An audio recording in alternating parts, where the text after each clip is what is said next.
Hey guys, we're going to get to the show in just a minute. But for right now, I want to talk to you about one of our sponsors. Sometimes when you're driving on the road, you start hearing that thudding going on, maybe that oil change light comes on, you think, oh shit, what am I going to do?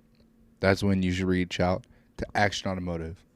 Located in St. Robert, Missouri at 128 April Drive, Action Automotive is your place to go for everything from oil changes to engine and transmission swaps. I know personally the owners, Caitlin and Evan York, who are two wonderful people from my hometown, and they just had their newborn baby. They're open from Monday to Friday, 8 to 5. If you got that oil light on, you're thinking about getting, it's time to switch out that 250,000 mile transmission on that square body you got going on. These are the guys you want to go to, okay? Reach out to them. That's Action Automotive in St. Robert, Missouri, Monday through Friday, 8 to 5. Hey, guys, another person I want to talk about before we start the show is Eric Vierhoff, who runs a really awesome business called Sun Stoppers out of Columbia, Missouri. If you're driving down the road and that sun's hitting your eyes like crazy and you're thinking, damn, I got to get some shades going on, look no further than Sun Stoppers, where they do everything from auto, home, and commercial window tinting to ceramic coating and detail.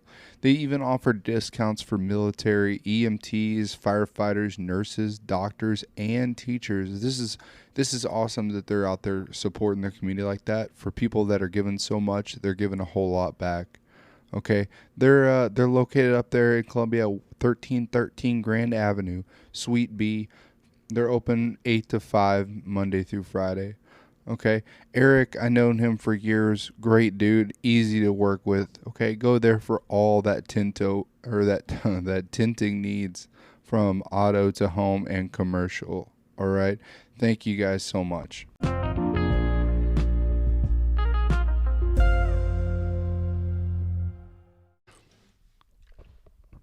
All right, guys, welcome back to the podcast. Benny and guest with you as always is me, Ben. Today we're joined, got a real good guest today, Eric Williams. What's going on, Eric? Say hi to people. What's up, guys? Yeah. Eric is actually a local tattoo artist in my town, Vienna. He popped up a shop here, and it seems to me like it's doing incredibly well.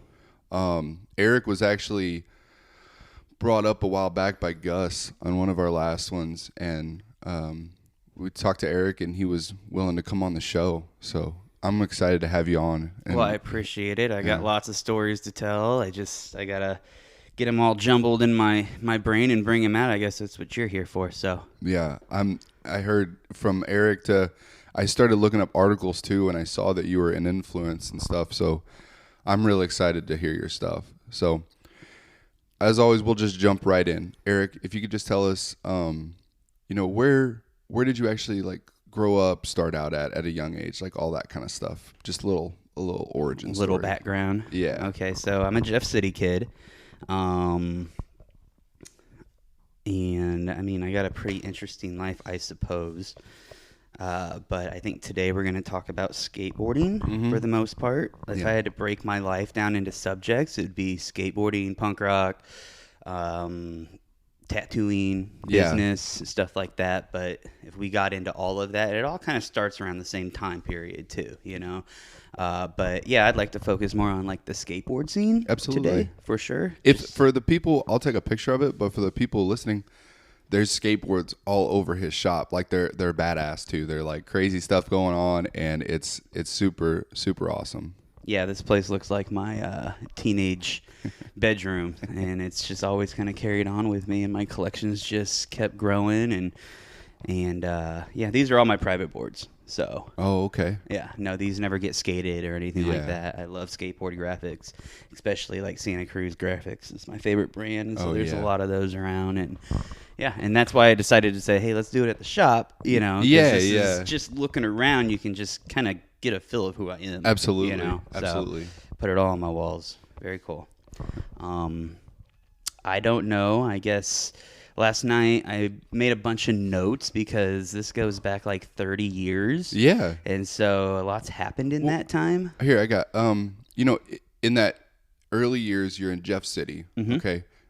were you skating up there a lot? Yes, absolutely. So that, to me, I'm from here. We don't really see Jeff too much. Was there a big skate scene up back then? So I'm going to say when I started skateboarding, it was probably 1995, 96. And so, no, there was just like a handful of kids and no skate parks around, no place to go skate except for downtown. Yeah. Nobody to really teach us. You know what I mean? Like, yeah, like that. It's still pretty new on the scene, and it's like kind of a fringe society, right? Yeah. Oh, yeah. Definitely. It's definitely been. I mean, it's more mainstream now than it ever has been. Oh, for sure. Yeah. And I kind of made notes on what era that kind of started, and if I had to guess, it was like when the Tony Hawk video game came out, and then skateboarding blew up, and then after that, the Olympics brought it in, and skateboarders went from being kind of the misfits at school and kind of the dorky kids to the cool kids. Yeah, they're they're the cool ones now.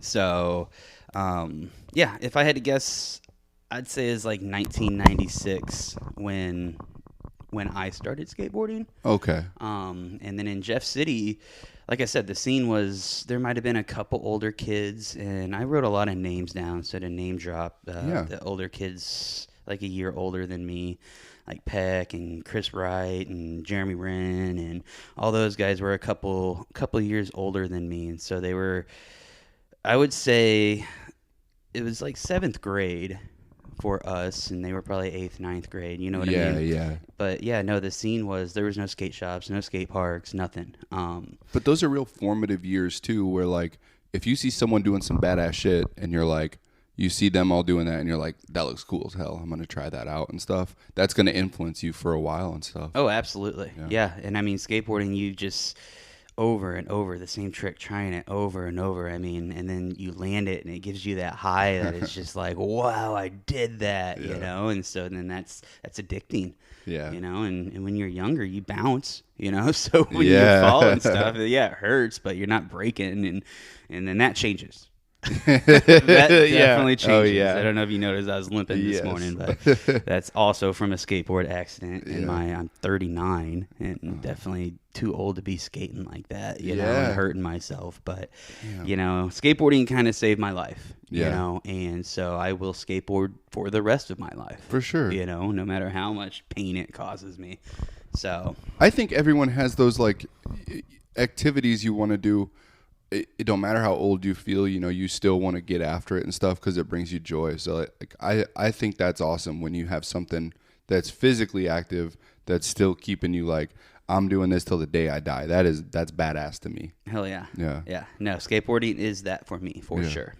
So I don't know. Like I said, I jotted down so many notes. I don't even know where to start. Where do you like in Jeff City? Like, so you said there's no park, there's no stores a lot or anything. No skate shops. Yeah, where are you getting your boards at and like learning stuff from? So I know those guys you said, but like, is there any other like? Did you have to run up to St. Louis or something? Kansas City, Overland Park. Oh wow.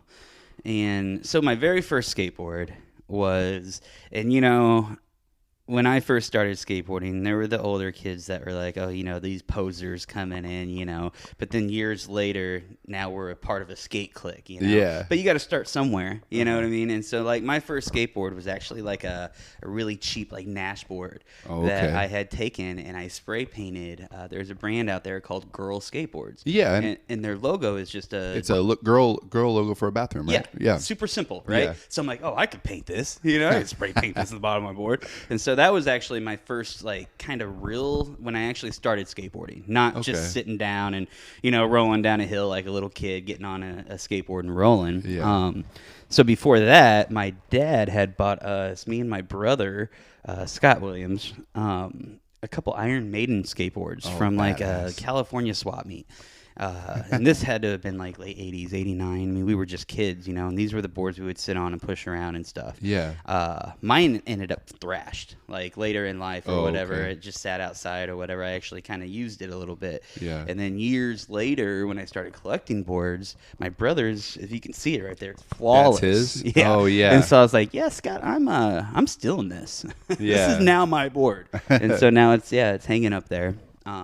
Dang. But my first real skateboard, my father, he took me to Overland Park and went to a skate shop, and actually we'll come back to this. I brought this with me. I went and got it this morning. This was my very first skateboard, right? Yeah. It was a World Industries. It had the little, the devil on it, kind of like in the Vegas background. Yeah. And again, this will come up later in our interview, and that's why I went and got it, because it's quite an amazing story of how that thing ended up back in my hands. Dang. But I went up there and I got my first skateboard, and my cousin Sean. We were in 6th or 7th grade, and we're the ones that started skating together. It was like, hey, let's be skaters, you know, because in middle school, you're kind of picking who you are, right? It's such a rough age. You get all these cliques. At least back in my day, it was like that. Yeah. You get all these cliques, and so you get to this age, you start thinking for yourself, and like, who am I gonna be? And so me and my cousin were like, hey, let's be skaters, and so we started skateboarding. I went and got that board. His parents bought him a Beer City Slick, which is another brand. Yeah. And we started skating together. Nobody to teach us how to ollie, and so we would hear, okay, you gotta, pop the tail down, jump, and slide your foot at the same time.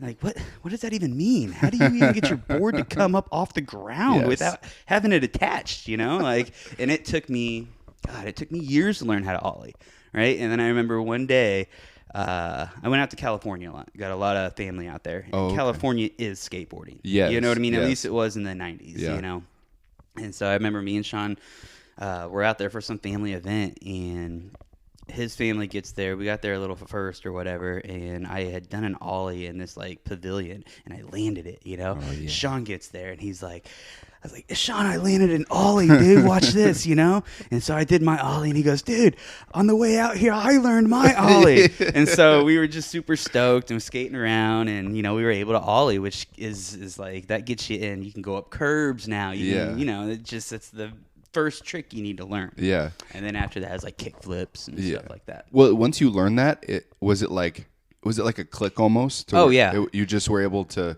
do a lot more at that point, right? Oh, absolutely. Yeah. Then you really understand, okay, I get it. You pop, you jump, you slide your foot, and you bring your back foot up. It didn't make sense whenever we were learning. Like, how do they even do that? Yeah. And I mean, sure, there were skate videos. I actually have a skate video. And this is like when airwalks were cool. Really baggy pants. Tony Hawk was sponsored by Airwalk. And I mean, he was he was young, and so we had a couple little VHS videos to what we can kind of watch. But the concept was still hard. The ollie concept is the hardest thing you can do. And then once you get it, bam. Yeah. And it's not like today you can have a phone with a YouTube video and stuff while you're out there trying it out. But you guys are running in and watching a VHS tape or something, for a little bit. And then running out trying to do it and stuff. Like, absolutely. That's like tough. I said, nobody there to teach you, nobody there to watch. I didn't have the internet, and you just kind of learned on your own until you met kids that had been doing it longer. You know what I mean? Yeah. But those kids aren't going to bring you in because you just start and you don't know what you're doing. You know what I mean? Yeah. And if I had to say for the Jeff City skateboard scene, our generation was probably one of the first, because I haven't really met a lot of older people that have come to me and say, hey, I used to skate in the late 80s in Jeff City and stuff like that. You know? So I'm sure it was hard for it to grow in the middle of the Midwest. I mean, like just, in these, I mean, Jeff City to us seems big, but to other people, it's a blip. Tiny. Yeah. It's a little redneck town in rural Missouri, but it's nothing compared to Vienna. Yeah, exactly. Exactly. No, I never thought I'd end up in a town like this with a tattoo shop. It's crazy where life takes you. It really is. Yeah. And I absolutely would never go back to anything bigger than Vienna. I love it, absolutely love it down here, and I just dread even going to Jeff City. You pull in on 50 and you see a stoplight, you're whoa, what is this? So yeah, no, super cool. Skateboarding in Jeff City. So we used to hit downtown. There's a little cafe called Silverado Cafe, and across the street on High Street was Subway, which before that it was actually like an all-you-can-eat Taco Bell.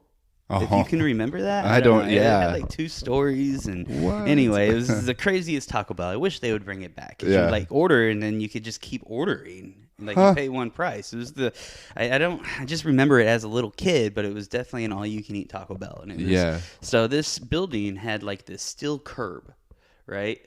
and that was like the skate spot in Jeff City. It was the subway curb, right? And that's where in Silverado was next door, and so this little cafe would have like live music, but they allowed kids there. You know, it was like local bands, kids. So it was not like an alcohol bar or anything like that. The hangout spot. It was a hangout spot, and Jeff City doesn't even have something like that anymore. When that place shut down, that was like the last of anything that kids could go do and be away and have fun. Right? Yeah. So our parents would drop us off there, and we would just run amok downtown. And it's like, okay, just stay at the Silverado. Yeah, right. Yeah. Dude, we were everywhere. We'll be back in 4 hours. Yeah, right. Yeah. Cool.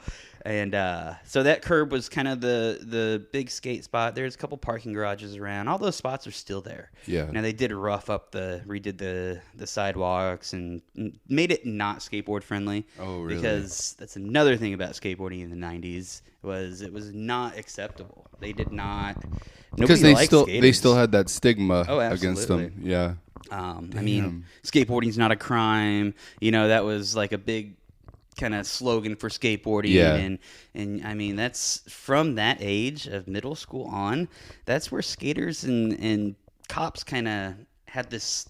It's like cat and mouse kind of thing. You know what I mean? Like you don't stop and ask questions. We're on a skateboard. Catch me if you can, kind of thing. And so we would just bolt anytime a police officer come up. Kids, get here. See ya.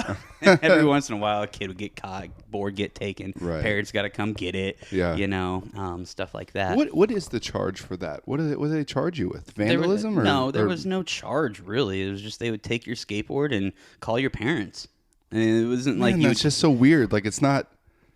Technically, you're destroying, like if you're ollieing and grinding curbs and stuff like that, and I mean I'm not gonna say the skater scene. It was a lifestyle, you know what I mean? Yeah. And honestly, it even me, as I say, skateboarding saved my life. I could also say skateboarding ruined my life, but not really, because it was the scene. You see things at a young age, and skateboarding brings everybody together. It doesn't matter how old you are, you know what I mean? So you have older friends, younger friends, and it's just you just see a lot at a young age because you're in this scene, and it's very misfitty, very rebellious. At least it used to be. I think skateboarding, the attitude has kind of changed a little bit, right? And it's not as bad as it used to be.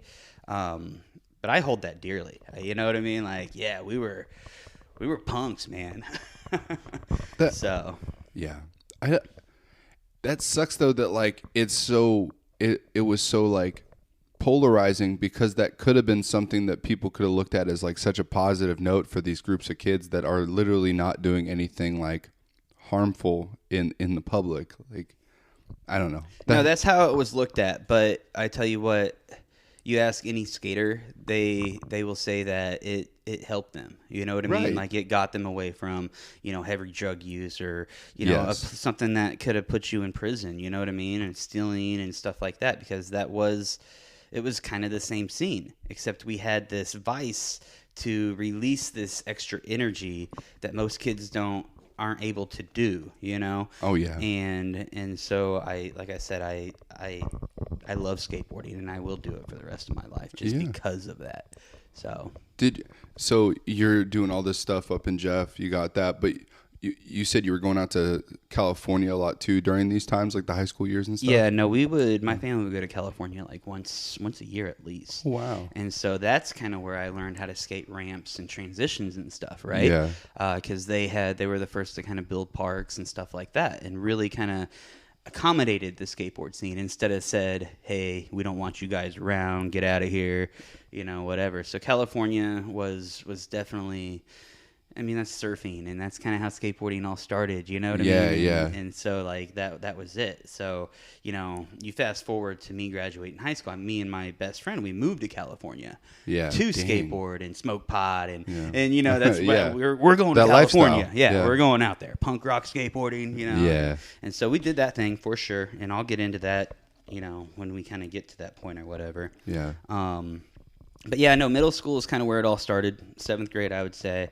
If I'm going to name drop, I wrote some names down. My cousin Sean Kutch, Cody Byers.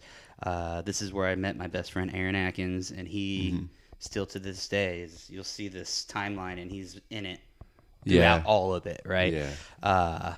started skipping school, together and stuff like that. The Columbia Skate Park was the first skate park really in mid-Missouri. And when that started getting built, my dad would take us up there. We would skate it without it even being done. You know what I mean? Like, we'd drop in a ramp and then it'd go nowhere. But it's like, oh, we just dropped in a quarter pipe. This is the coolest thing ever, Like, this is way better than just the rails that I have in my driveway or concrete curbs. Hell and yeah. stuff like that. I don't even know. Talked about Silverado. I grew up in Tebbets. Yeah. Right. So I went to Jeff City schools, but I lived out in Tebbets, which is the country. Yeah. And all we had out there was just like a little concrete slab in our driveway. Yeah. And my dad was always very, very supportive for what we did. Like when we were young, he would coach our, baseball teams, basketball teams, and stuff like that. Yeah. And he was more into the team sports, right? And so at some point in my life, it was about there, I decided I wasn't into team sports. I was more into independent sports. Right. With a skateboard, all you need is you and a place to skateboard, right? And so you can do it anytime you want. You don't need anybody else, right? And so he continued supporting me, and would take me to skate parks and went and bought my board with me, you know what I mean? Bought me a new skateboard and he would buy, I remember one time we went to like Midwest Block and Brick or something. I was like, Dad, I want a concrete curb, right? And so he takes me there and he buys me this concrete curb, like a parking curb. Oh my right? gosh. And I mean, it was so heavy. We barely got it out. They helped get it into the car, but then we got it out of the car and it didn't move ever. It's probably still sitting out there at my parents' house. And so that's where I kind of learned to skate. Me and my cousin Sean, we built our first quarter pipe. We didn't know what we were doing. It didn't have like a curved transition or anything. You see pictures, and we had scrap wood, and we're like, hey, let's try to build a quarter pipe, Yeah. We did that. First time ever dropping in, on that quarter pipe. And then Columbia started building their park. Yeah. So then we actually had a park to skate. And then, what was it? Dreamcatchers. I don't know if you ever heard of that place. That was like the first skate shop in mid-Missouri. It was in Columbia. It was Dreamcatchers. And that kind of influenced, when I saw that place, I was like, dude, this place is awesome. They had skateboards. They had a tattoo shop upstairs. They had a little back room with the glass bowls and stuff like that. It's like, oh, man, this is... And that actually influenced almost everything. Stuff. The first skate shop, Crossbones, we opened. And that... Dreamcatchers was a big influence. Do you think that Columbia caught onto it quicker because of the college scene or just... It's a more modern town? I think it's a more, liberal, modern town. I wouldn't say the college scene, because I think once you get to college, a lot of skateboarders stop skateboarding around 16, 17. Like, if you make it past that, to me, you're a skater. You know what I mean? You made it past the girlfriends, getting the driver's license, and it's like, man, I don't need a skateboard anymore. I got a fucking car. But for a skater, it's like that car just gave you more ability to go to places to skate. And so, I would say that not a lot of people in college are really skateboarding, so I wouldn't say it was the college. It was more just the attitude of Columbia, very much way more liberal than Jeff City. Yeah, for sure. Yeah, for sure. So fast forward to like 9th grade Simonson. I'm not sure if you're familiar with the schools in Jeff City. Yeah, I know them a little bit. Yeah, I've heard of it. Simonson. It was just basically they stuck the 9th grade in its own building. Yeah. Right.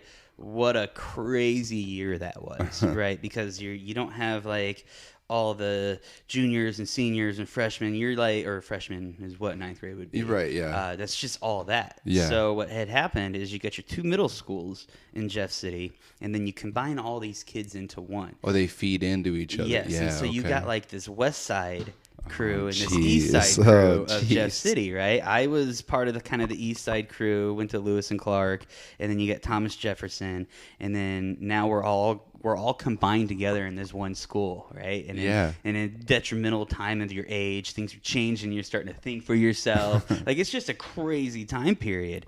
But that's kind of when everything kind of started for the Jeff City skate scene, I would say. Okay. Is when these kids combined, because now you have your West Side kids and your East Side kids, and you didn't know them.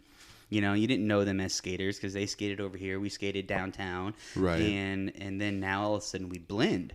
And then that's when the ideas kind of start. That's when it's like, hey, you know, we have a crew now, you know, like we need a skate park. Columbia's got a skate park. Jeff City needs a skate park. And so, like I said, that's when the ideas started.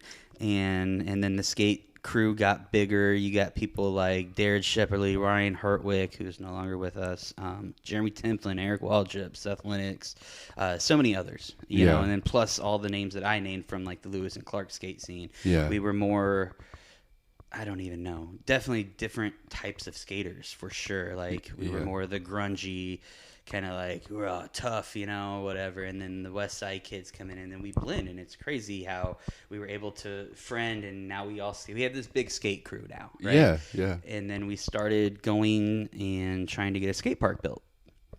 City council meetings. There was a couple parents that were involved that kind of needed to be involved because, you know, nobody takes kids that age seriously, right? So we started a petition. And passed that thing around, and finally Parks and Rec.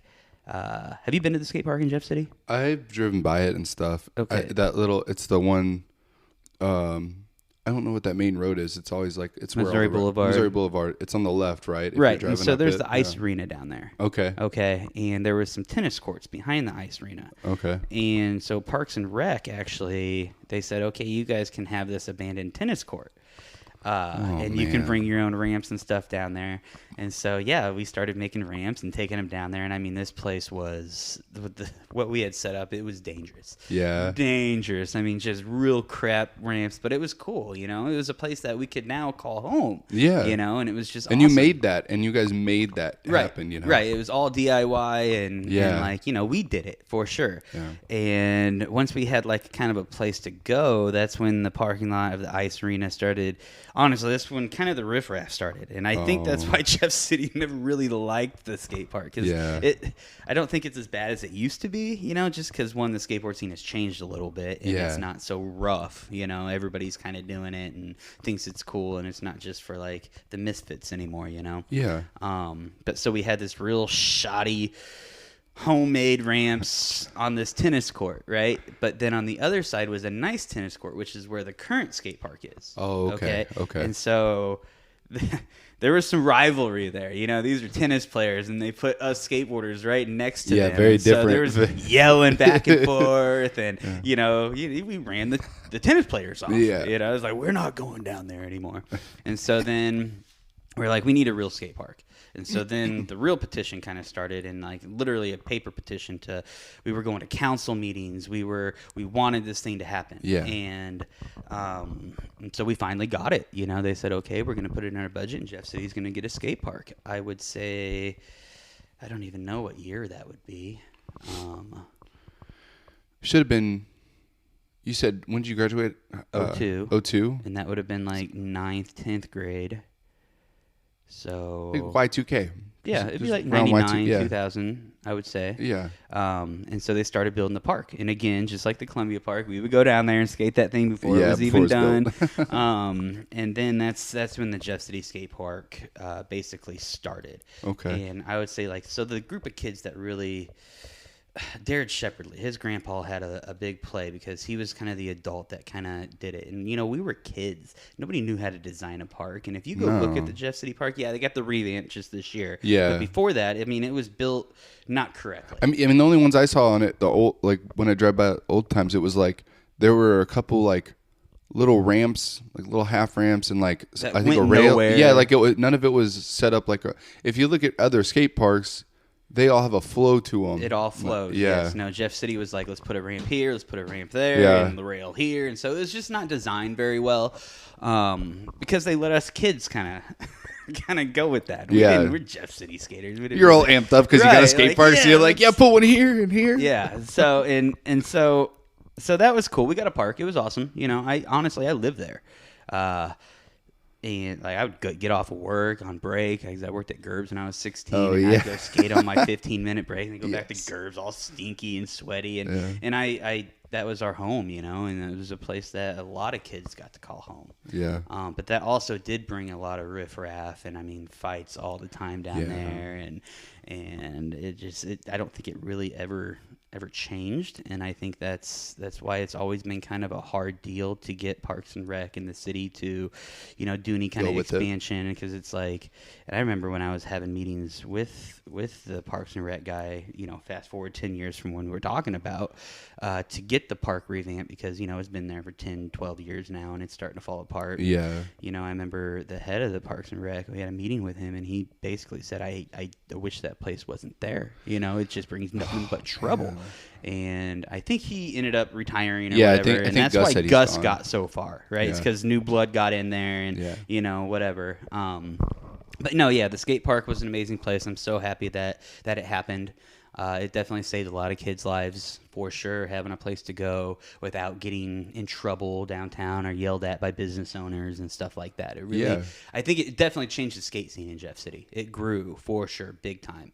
And then again, that's when skateboarding started to get more popular, right? It wasn't just the misfits, the cool kids were starting to skate. Yeah, right around what time you're saying is also when, like you said, like the Tony Hawk games and stuff and all of it. Yeah, it was blowing up. Yeah. Everybody was a skater. It's like, I could do a 50-50 grind 100 feet down this rail, ollie off onto a rooftop. It's like, no. It's not how it works. No.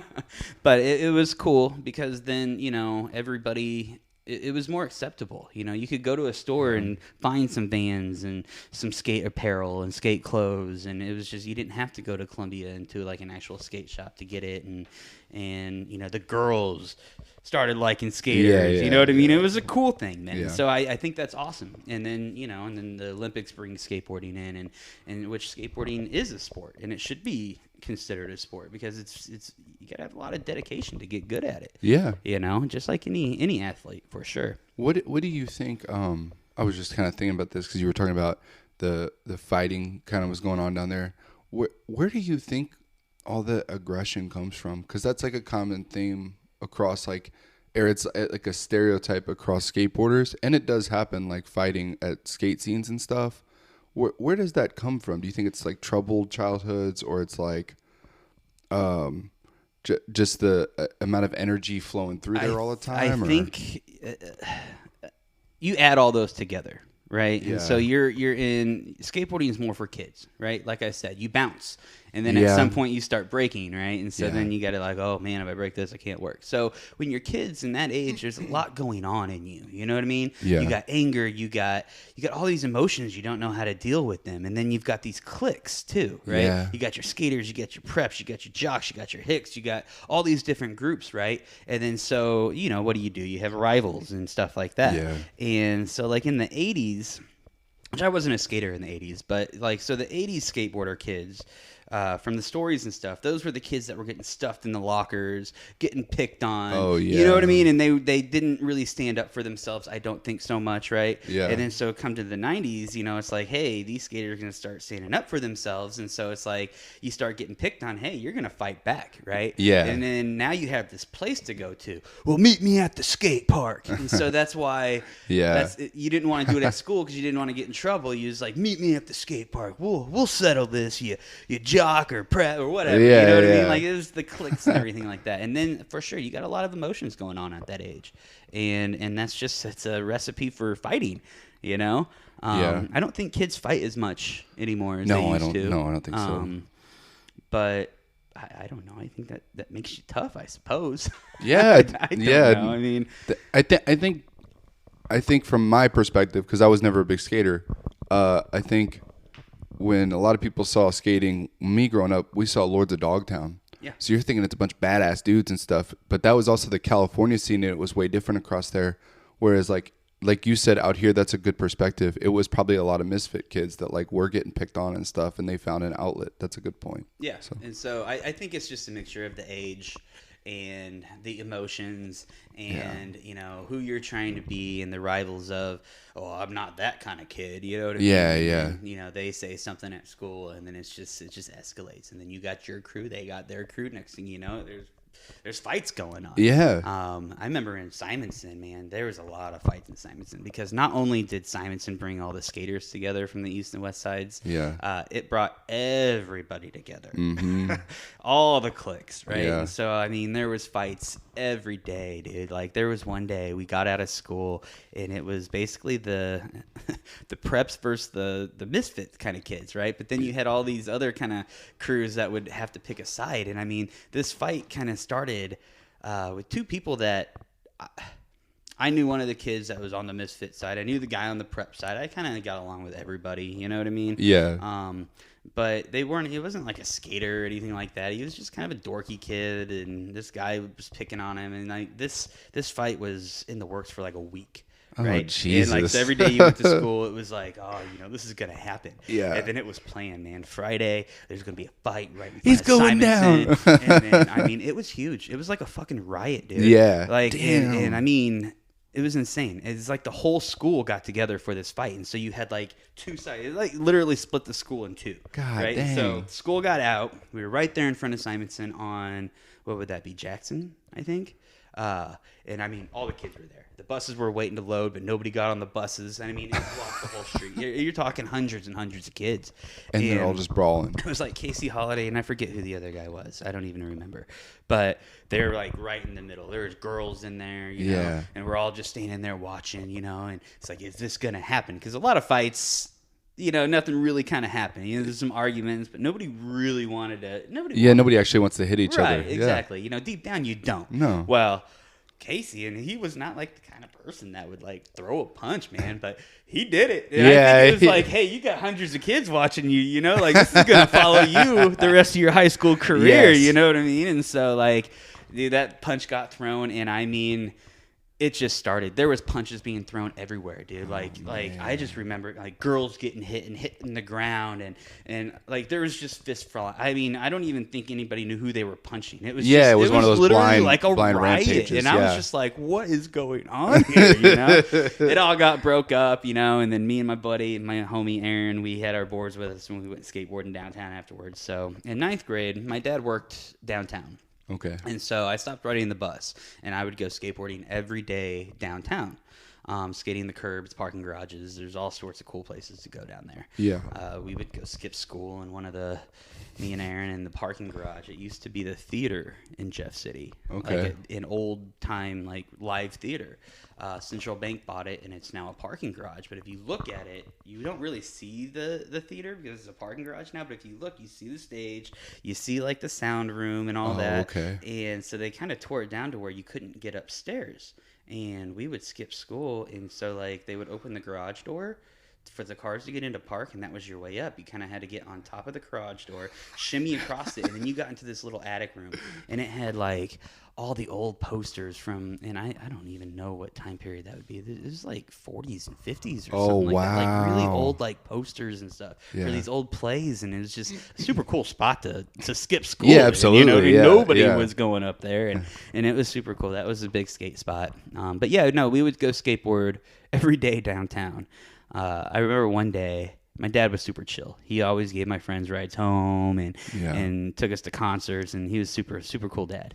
But there was one day Aaron was with me, and we were late, I guess. I didn't think we were late, but we were sitting in front of, he worked at the Jefferson building, has that big bear. Yeah. And we were sitting there waiting for him, and we're like, man, what's it taking your dad so long, you know? Like, I don't know. He's probably just working late. And sure as shit, Dad got off early, and he was waiting for us. We're driving around downtown for like an hour, right, looking for us. And he was just like, he was livid. Yeah. Where the hell have you been? Get the fuck in the car. And Aaron was going to ask my dad for a ride home, right? And he looks at me, and he's like, I'll see you tomorrow, bro.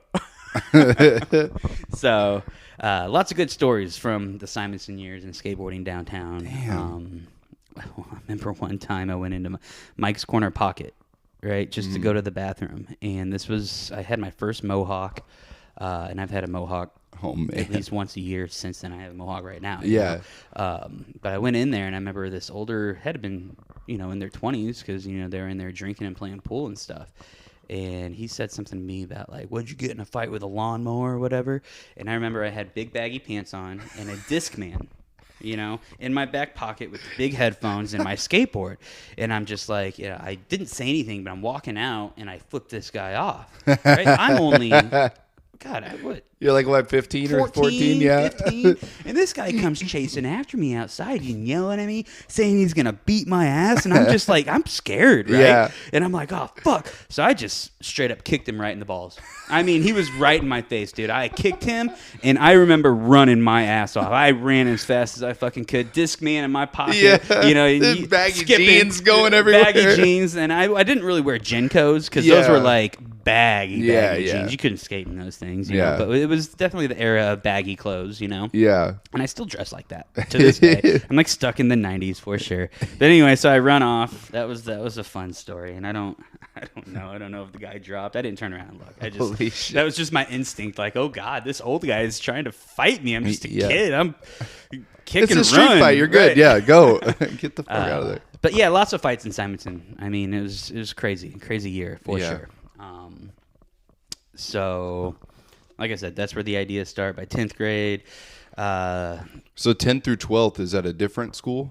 10th through 12th would have been the high school. JC high school. JC? Yes. Okay.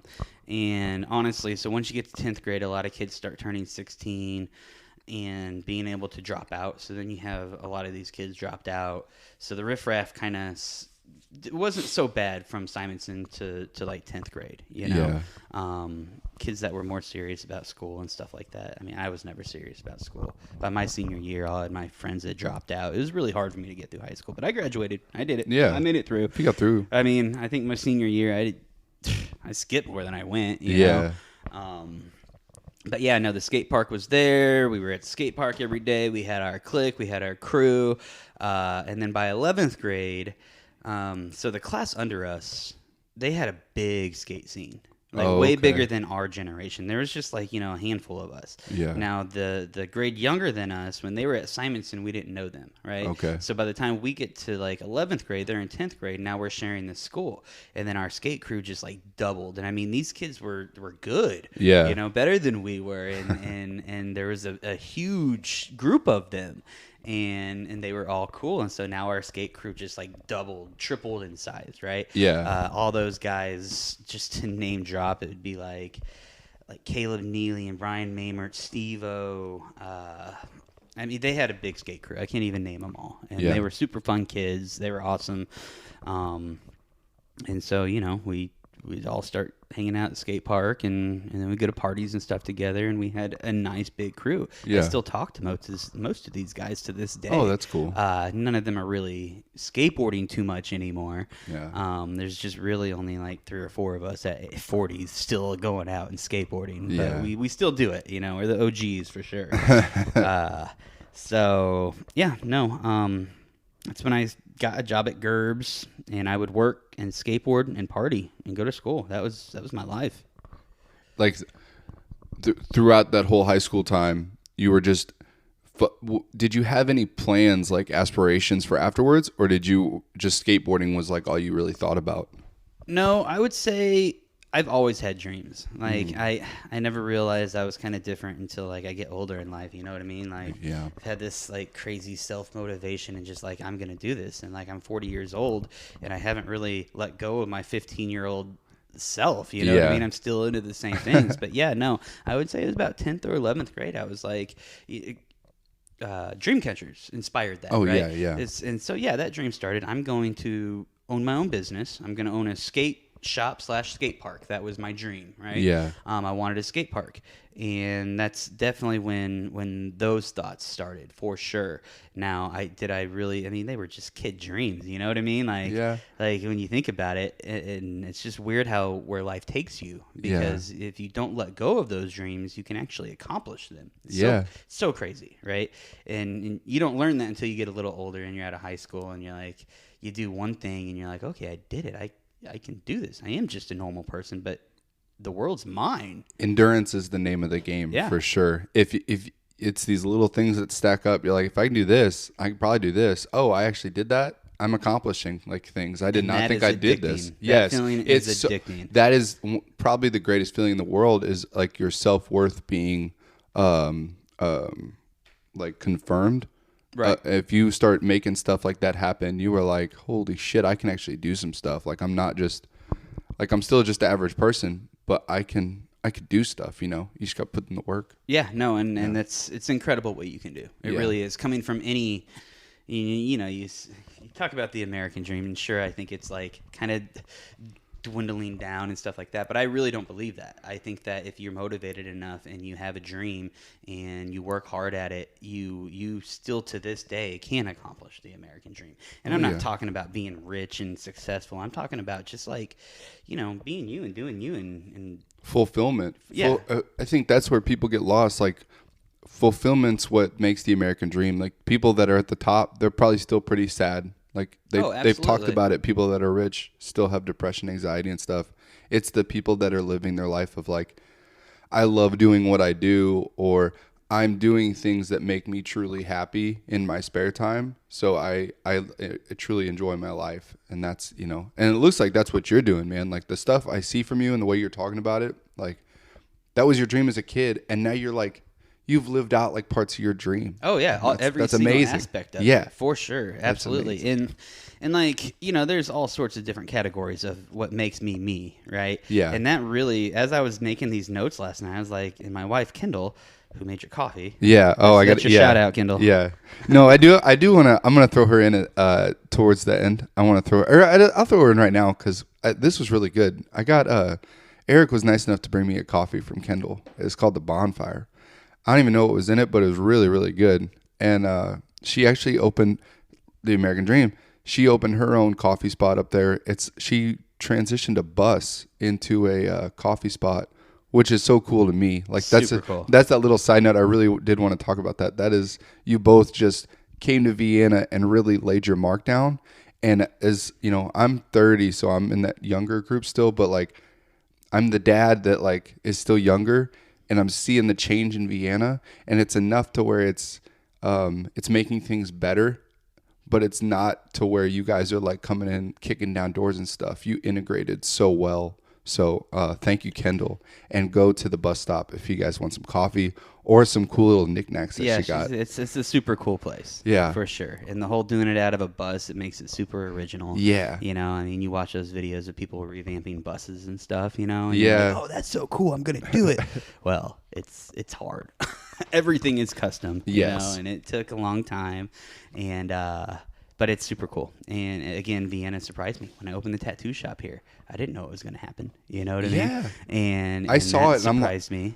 I saw it and I was like, oh, because I lived far away I lived in Washington State for about 3 years, and then overseas, and then Colorado, and then I came here, and then I'm like, oh, they got a tattoo spot now, and I got quite a few tattoos, and I'm like, oh, that's kind of interesting. I wonder if it'll take off. Yeah, but it sounds like you guys are you're booked. You're doing them all the time. So this is.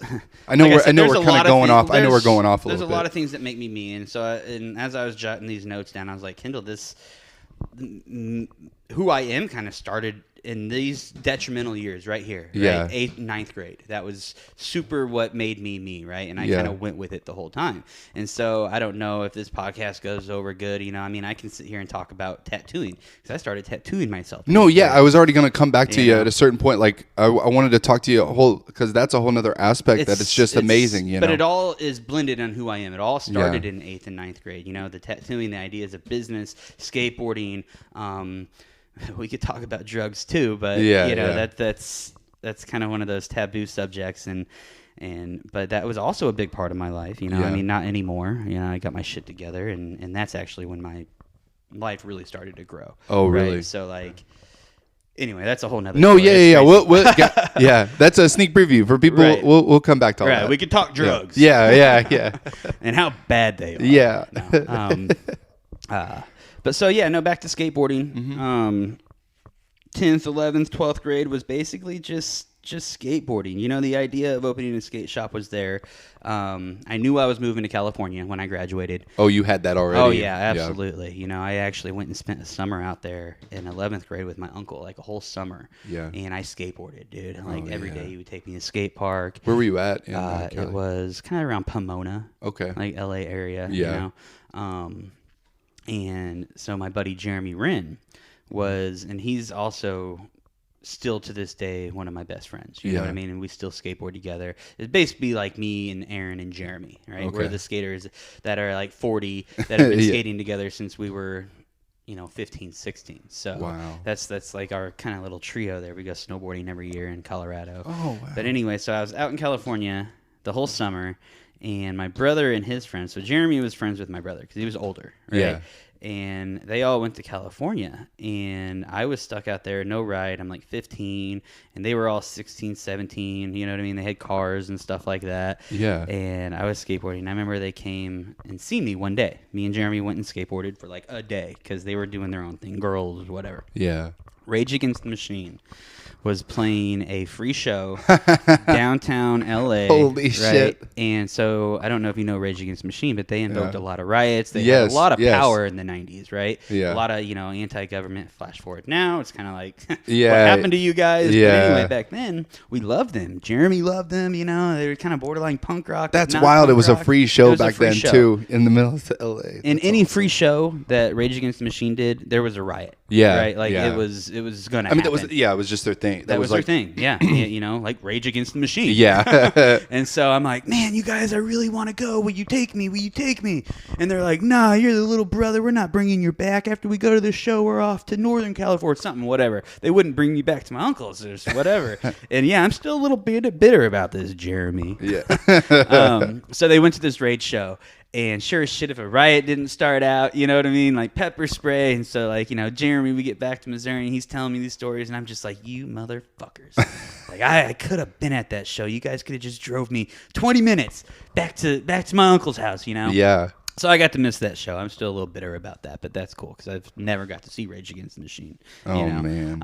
And I've been to a lot of concerts. A lot of concerts. Starting in like middle school. Dad would take us to all those, and that's another subject is punk rock that I could talk about for hours and hours. It makes me me. So then 12th grade comes around, same thing, just skateboarding, working, partying, hanging out with friends. Just living life, man. You know what I mean? Yeah, it's those high school years. You can have fun doing anything. Oh, It didn't matter. You didn't have a plan. It's just you just get together with your friends and you have a good time. It was great. You remember those years. Oh, yeah. So then graduate high school and moved to California. It was me and my homie Aaron. We moved out there and we got a little apartment. And, right out of high school, trying to live in California, like $1,400 a month for a back then it was super expensive still, right? Oh, yeah. And, working, no skills. You know what I mean? Hold on one second, guys. We're going to dive back into this. I just want to take a quick break. Yeah. And then we'll jump back into Cali time. Perfect. Okay.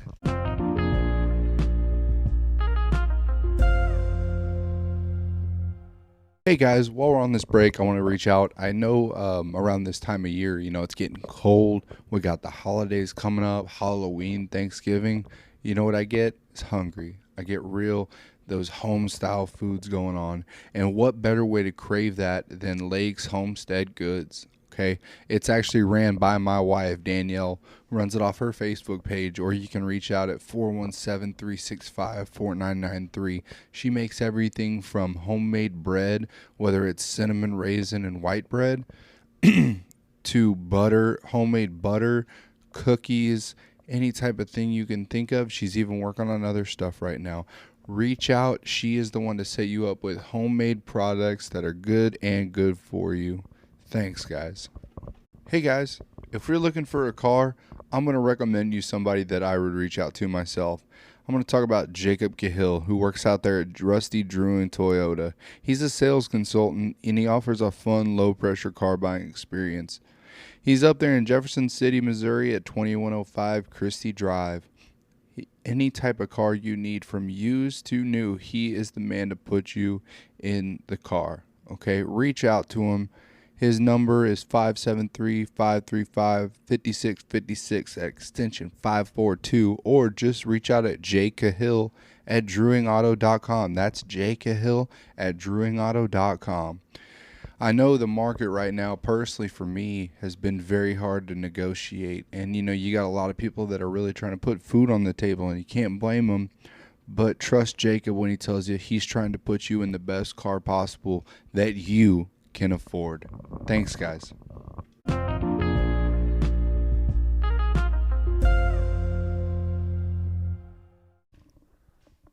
All right, guys, we're back with Eric. We just got to him. He moved out to California. What part of California was it again? Was it Pomona or? We moved to Lakewood, okay. California. So my buddy Aaron, his girlfriend at the time, which is he's now married with kids and stuff. They were high school sweethearts and they're still together. Yeah. Her name is Jenny. She's an awesome human being.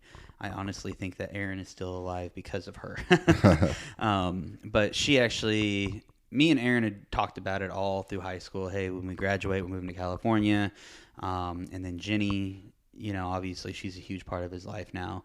And so she started going to college in Long Beach.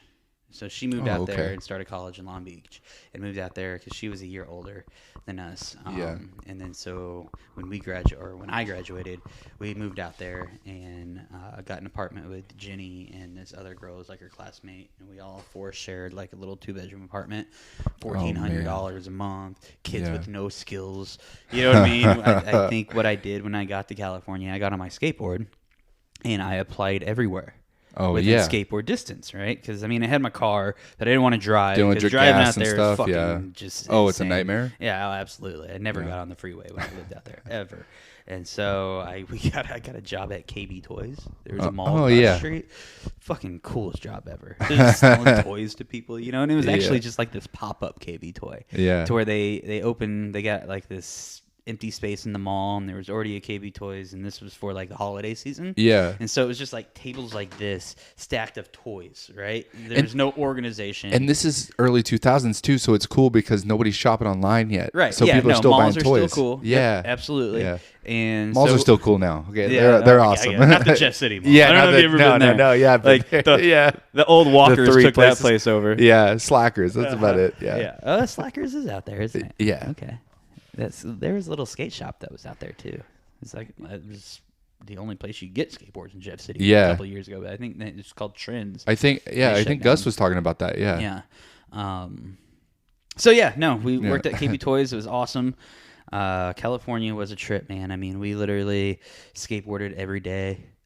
We tried surfing. And, we got kind of good at surfing, but I never really got good at surfing. I don't know. The ocean's kind of fucking crazy to me. Yeah, it's scary, man. Very scary, dude. Like, I'm not scared of a lot of things, but the ocean's... I'm a Missouri boy, dude. Yeah, dude. This giant lake. What is this? Yeah, dude. With big fish that can eat you. Yes. And then surfing, skateboarding, you get your skateboard, you go out and you do it. Yeah. Surfing wears you out. By the time you're even out to the break, you're wore out. Because you got to get through the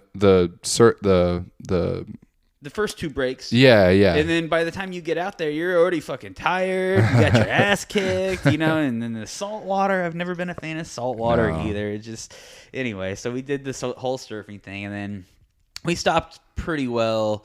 A couple months into the whole California move, we stopped going to the beach every morning to surf. And I started getting up and going skateboarding every morning because out in California, if you went to the skate park after like 12-1, it was just so packed you couldn't skateboard. So I would get up in the morning and go do my skateboarding at 9 or 10 before school got out and everything like that. But you're talking about going from Missouri to where you have a Jeff City Park, a Columbia Park, a couple in St. Louis, a couple in, Kansas City, to where you could drive 15 minutes in any direction and be at a different skate park. Damn. And they're not just shit skate parks either.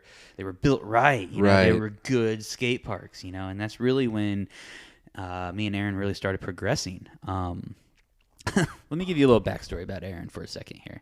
So when I first met him in 8th grade, he had a skateboard. We were skateboarding together.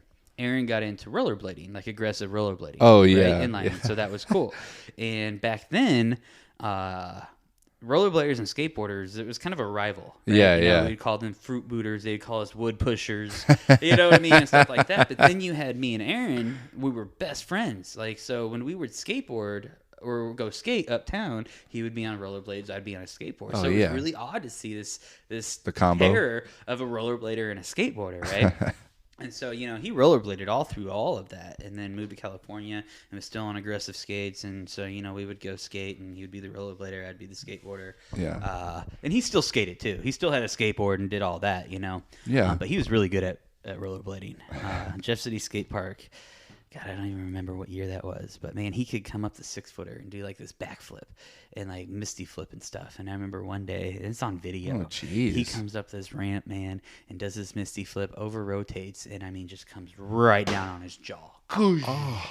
And fucking broke his jaw. He had it wired shut for like a month. Oh. I remember I was working at Gerbs. We went into Gerbs and he couldn't eat anything. He's just like, had his mouth wired shut, couldn't talk, and just shakes basically. Yeah. And I talked him into getting some baby food, right? And so he picks hot dogs. Oh, right? Mushed no. up hot dogs, dude. It's gross. And I was getting off of work. We got this little jar of baby food hot dogs. He's got his mouth wired shut. We're in my car, probably headed to the skate park. Who knows what we were doing. He puts that in his mouth, man, and he couldn't spit it out. He was trying to spit it out the window, and it was just probably the worst. Like applesauce, right? That's probably good. Yeah. You know, not mushed hot up dogs. hot dogs, dude. And he'll probably never do that again. But anyway, he was good at rollerblading. Absolutely super awesome. He was probably like the best in Jeff, because there wasn't a lot of rollerbladers in Jeff City at all. Yeah. And then that only happened maybe a decade, and nobody even really aggressive inline skates anymore. You see more scooters out there now than rollerblade. Or actually, you see more roller skates. People are starting to take roller skates into skate parks now, and I think that's cool. Weird. You know, whatever. But anyway, so yeah, backstory on Aaron. He was a blader. I was a skateboarder. And then California, we went to a skate park in Paramount. Had an awesome bowl, super cool skate park. It wasn't too far away from where we lived. Yeah. And he had, I think he lost a blade. Right, and you got to have two of them. Yeah. Yeah. And so he lost a blade. He thinks somebody stole it. I think he just like left it outside of the car. You know what I mean? Yeah. And anyway, so after that, he never really got another pair of blades and just started skateboarding. Oh. And then that's, you know, I don't even think he really ever rollerbladed after that. But you know, we definitely were looking for a one-legged homeless guy with a rollerblade. You know, like for months out there, like, hey, that's the guy, one-legged homeless guy with my rollerblade. He took my blade. So, Cali was a trip, man. We lots of stuff. I made it out there about a year. I think he lived out there because Jenny was still in school, like 2 years before they moved back. She transferred to Springfield, and he moved to Springfield. And at this point, I was back in Jeff City and stuff like that. Yeah. But so California, graduated, said we're moving to California to skateboard. I had goals, right? So I found this school for glass blowing. I wanted to learn how to blow glass. Yeah. That was kind of the art I wanted to get into. You know, I'd always kind of doodled and drew, and you know, I was tattooing friends in high school already with like stick and poke and homemade tattoo machines and shit. And so that's a whole nother story of the tattoo subject of my life. Yeah.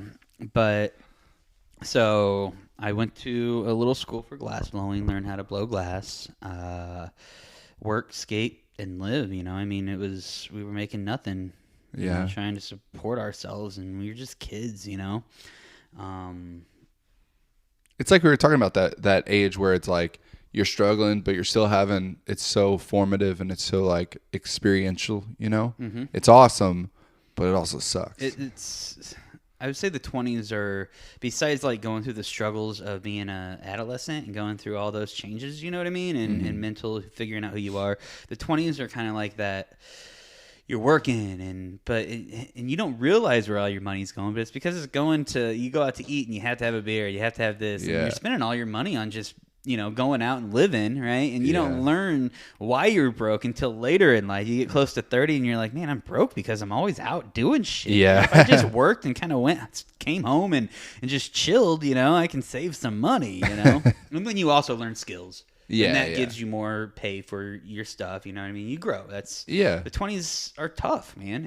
And honestly, if there's anybody out there listening that are struggling in that age group, you know what I mean? Or even before that, like, just know that none of that matters. You know what I mean? Like, especially all the suicides. And I mean, I lost a lot of people in my life from suicides and not being happy and stuff like that. And if anybody out there is listening, you know, that shit changes. You know, like anything that would matter, even when you're just an adolescent in middle school and even high school, all the things that mean so much to you and you care about and you struggle, and girls, and, you know, if you're cool, nobody likes me, and all these things that go through you. And some people just think the option is to just leave this world.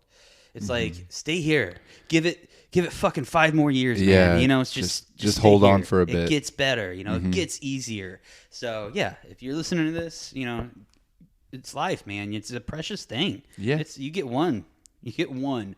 And don't throw it away, because there's people out there that are struggling way worse than you, and they're doing it. You know what I mean? Like, hell, they're paraplegics and people with a lot of disabilities, and you see videos of them like they have way more problems. You know what I mean? Yeah. You can always find somebody that has worse problems than worse. you know? Yeah. And even if you got to feed off of that, just know you're blessed, and it gets better. Life gets better. Life gets easier. Just don't change who you are, you know? Just keep going with it.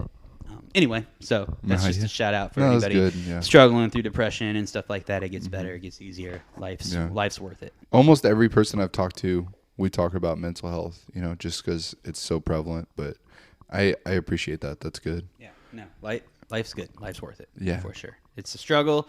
You're usually a little more anxious and depressed more than you are happy, but those happy moments, they're worth it. Oh, yeah. They're worth it. So you get back to Jeff. What were you doing up in Jeff at that point when you came back? Okay, so when I moved back from California, I learned that I could go to California swap meets. And even when I moved back, I was still going out there quite often to visit family and stuff. And I don't know if you've ever been to a swap meet. Oh, yeah. Or let alone a California swap meet. I've heard the California ones are wild. Yeah. They're crazy, right? And so you could find anything out there, old, new, whatever, right? Yeah. And so there was this booth out there that would sell blank skateboards. It was like a skate shop. Somebody had a skate shop in California, and then on the weekends they would go set up at these swap meets, right? Okay, yeah. And they would sell their shit for way cheaper, probably their old merch and stuff like that. And so I always waited once a year to get my skate shoes out in California. I'd go out there and buy my skateboards, my trucks, my wheels, my bearings, because I could get it at the swap meets for so much cheaper, right? Yeah. And then so I started learning, man, I could go out there, buy this shit, bring it back to Missouri and sell it and to upsell it, not even really, upsell it a little bit. But you gotta make a little profit, I'm but saying. But still make it cheaper than what they could go to Columbia or anywhere to get anything, right? And I started buying blank skateboards. I think even a couple pair of shoes I'd bring back and sell them or whatever. But it was really the blank boards, because that was what I could get a bunch of for like $10, and then they were selling for $25 here, right? Oh, okay. And so I'd get a roll of grip tape. I'd get like 10 blanks, and Dad helped me with this. You know, he would throw down the $100 to get 10 blanks, and then I would sell them, pay him back that $100, and then I would have 5 blanks for free. Right? Yeah. And so then that's what I skated, and then I started selling them to these kids at the skate park. And at this point, you know, we moved back home. There's a whole another group of skaters, and these kids were awesome. Yeah. This is when skateboarding got cool. You could watch videos. The internet's there. Yeah. You know, and you can really learn. And so we get back, and these kids, and if I'm going to name drop, it's like Nate Wren and I don't know, the Biggs twins, Cody Marshall, who's also passed away, Trey Olson, Justin, Sebastian, he's still skating, Al Harris. There was way too many to even name them all. This new age of skaters, they were good, and they were a big crew. Yeah, right? yeah. And so this is kind of where I started selling blanks to Nate and his friends, and that's kind of how I met these kids, because Nate was kind of the older one out of them. Okay. And then he had his skate crew, and then we kind of blended and not a lot of people were skateboarding at this point, because we're 20s and stuff like that. And like I said, when most people hit 16 and start getting girlfriends, that's when you kind of stop skateboarding. Yeah. Right. And so now these younger kids are friends with us. We're in our 20s. They're in their 15, 16. So it's weird how skaters, it doesn't matter what age you are. Yeah. It was an amalgamation of ages. Yeah, absolutely. Was it weird? Was it ever odd? If it's you and your buddies, you're in your 20s, there's 3 or 4 of you, and then it's a bunch of 16-year-olds. Was that ever awkward, or was it always? No, not really, because it was skateboarding. Yeah. You know what I mean? That's what we did. We skateboarded. We play skate at the skate park, which is kind of what's that basketball? Yeah, you do that. It's like pig, but the trick, right? Yeah. Okay.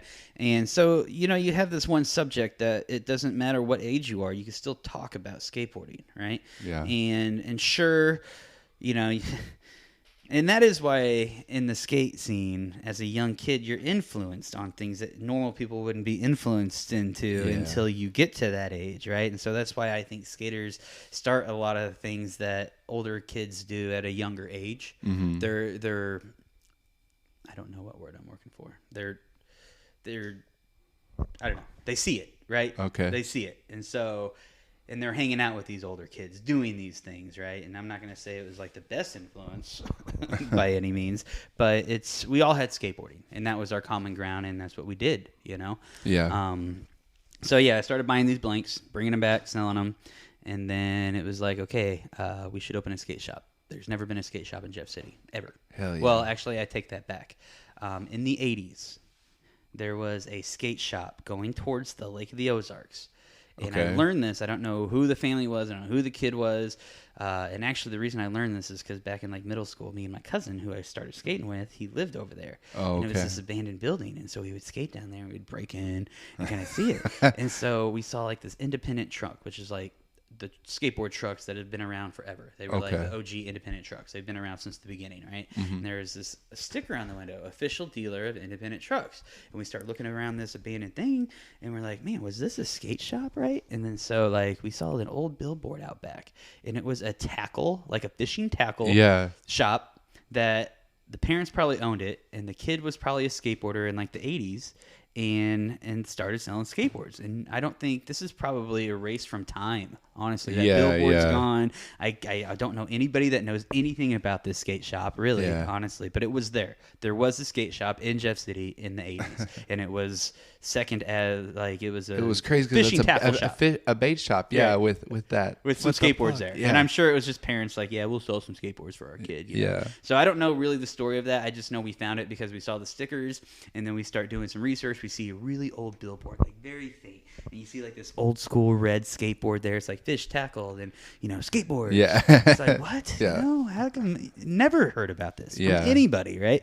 I would love to hear some backstory on that if anybody out there knows. You know what I mean? I'd love to hear the story on that. So from that place till when we opened Crossbones was the first skate shop in Jeff City for sure. And so selling blanks, that kind of started it, okay? And then me and 3 other guys. It was Aaron, my homie, Jeremy, my homie, Peck, homie. We all got together, and we're like, we're going to open this skate shop. And so we found this old garage right down by the skate park.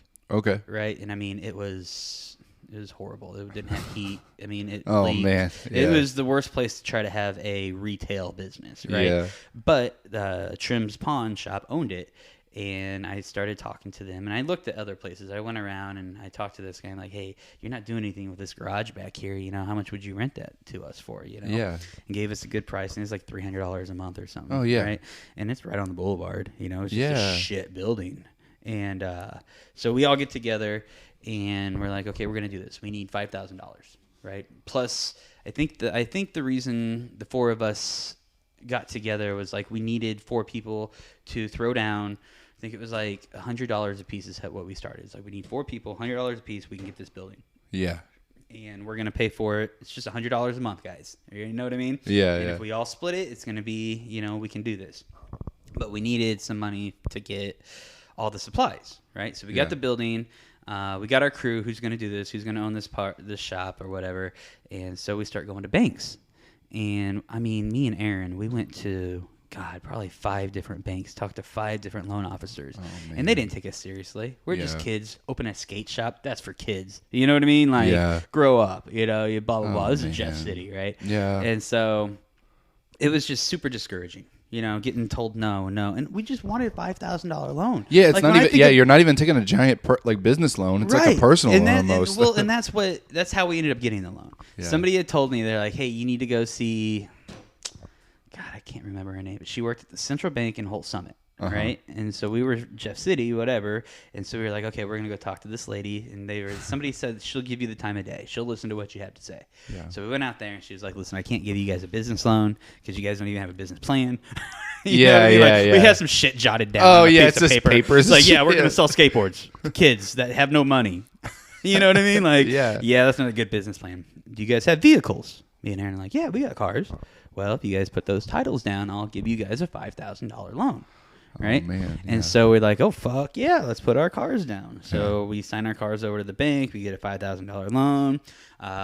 We get the building. We go in and we start fixing it up. And this place was just probably had nothing in it for 20 years, you know? Yeah. And so we work on it and we do some really cool graffiti in there. It's a cool skate shop, right? We get a nice. You made it come together, yeah. Right, for sure. But I mean, it really wasn't a place for a retail shop. Like I said, when it rained, it leaked. When it snowed, it was cold. In summer, it was hot. Yeah. But we had like 4 garage doors. You know what I mean? So we just opened this thing, and it was right. The skate park was right there. Perfect location, perfect thing. We were just kids, not really knowing what the fuck we were doing. Yeah. But really, what you see around here, all that started with that $5,000 loan. Yeah. For real. Yeah. To this day, like that's how that started. Which is quite amazing, I think. But anyway, so we were kids opening up a business called Crossbones, and I pulled out the first flyer I ever made for the first skate comp. Yeah. And so it was a grand opening skate wow. competition. I had got local bands together. We had a barbecue. This was 2006, I believe. I think inside I have my little archive here of all the Crossbones stuff, and I believe it was like 2006 is when the actual business license was dated. Yeah. And that went off so well. Like, I mean, it was the biggest event the skate park had ever seen. It was the first event the skate park had ever seen in Jeff City. Yeah, yeah. And, I mean, like I said, I brought bands in. I mean, everybody showed up to this thing, and it was huge. It was great. It was awesome. It was a party, skateboarding, music, barbecue. Now there's a skate shop right there, so we had that open. People could just walk over there, and we sold a lot of shit. And, and it was going great, you know. Everything was cool. And I actually was like, man, this went awesome, you know. Yeah. And that's really when I became a big part of the scene as far as let's make this a thing. You know what I mean? So then I started playing in skate comps like once a month, and I got all the flyers in here. Yeah. And so, you know, we had Crossbones for 3 or 4 years, and so we had a lot of skate comps down there. Yeah. And they all were awesome. Every single one of them, you know, was cool. And then we started doing comps in like Fulton. Did a comp in Fulton, went down there. So the first year of Crossbones was kind of meeting these new kids. Yeah. You know what I mean? Like really young. You know, like they were just kids, just starting to skateboard. And then you had us, and then you had this younger and it's just all these, you know, decades of generations of kids that are still getting together and skateboarding. Yeah. And when we opened Crossbones, these kids were amazing. Like I said, this is a different era of skateboarding. This is easy to learn things, you know, lots of people to influence you. Yeah, yeah. And like I said, these kids were really good, better than we ever were, right? And so then we started a skateboard team, and it was called CBK. Actually, CBK was kind of like the whole crew. Our team only consisted of probably like, I don't know, 10 really good skaters, you know. And it was kind of funny because you watch Lords of Dogtown, right? Yeah, So now we're the old guys owning the skate shop. These kids look up to us and they're like, man, I really want to be on this skate team, trying really hard, you know. And I would say for the most part, we were a good influence on these kids, for real. Yeah. Probably not all the time, you know what I mean? Because we were still kids too. Yeah, partying yeah. and being skaters, you know. Yeah. And honestly, a lot of these kids from the CBK, towards the end of Crossbones being open, heroin got really big in Jeff City. Right? Oh, wow. And like there was like this epidemic of heroin. Like these kids were just dying left and right. I mean, we lost a good probably 5 kids in 1 year of the CBK crew, and it was super sad, you know. Oh, wow. Really sad because they were young. Yeah. You know, I mean, there was a couple kids that died in a car accident. They were drinking, you know. Yeah. Cody Marshall passed away. I think he had an overdose. Ryan Hartwick was our age, got into it. You know what I mean? He ended up passing away. He was an awesome skater since we were in high school. He's probably one of the best, you know what I mean? And it was a sad time. It really was. Right. And I felt for these kids because it was like, I don't know. I don't know what happened to them. Yeah. But anyway, Crossbones was awesome. First skate shop. Did a lot of competitions. Really brought skateboarding into the mainstream of Jeff City and kind of whatever. And then at this point, the skate park is now like, 15 years old? And so yeah, at that point it'd be starting to fall apart. Okay. Okay, and then so that's whenever everything kind of starts to where I want to kind of revamp things. I want Parks and Rec to get involved. They spend all this money on the baseball fields and everything else, but they have let the skate park just go to shit.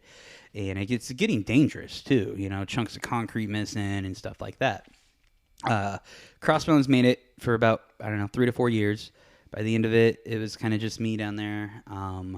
And it got to the point to where I was just like, okay, I could keep this going, but I'm not really making money. And the fact is, selling skateboards to broke skaters, it's not going to get you... You're not getting rich anytime right. soon. Yeah. And not even rich. You're still going to have to... We all worked other jobs. This wasn't our only thing. We all kind of took turns opening the shops. Like, hey, you get this day, we get this day, whatever. And we kind of worked around all of our schedules and everything like that. So it was just kind of like a... I don't know. It wasn't serious. It wasn't a serious business. I mean, the way I look at it when you're talking about it, I think it's more... It comes off as like this awesome community project almost to a point of where you're supporting this community of skaters and stuff by providing that.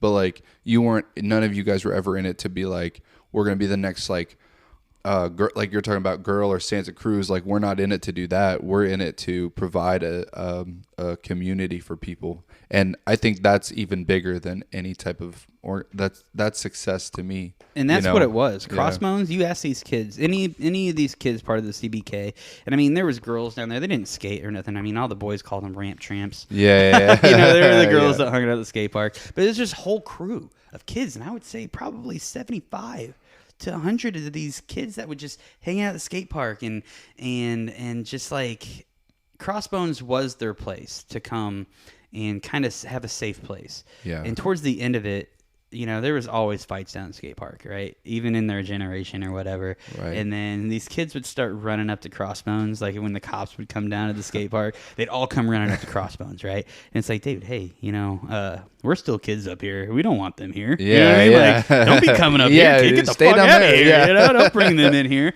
And because like I said, there's still that cat and mouse and always will be with cops and skateboarders. It's just something. It might be a little different now, but I still have that mentality. Yeah.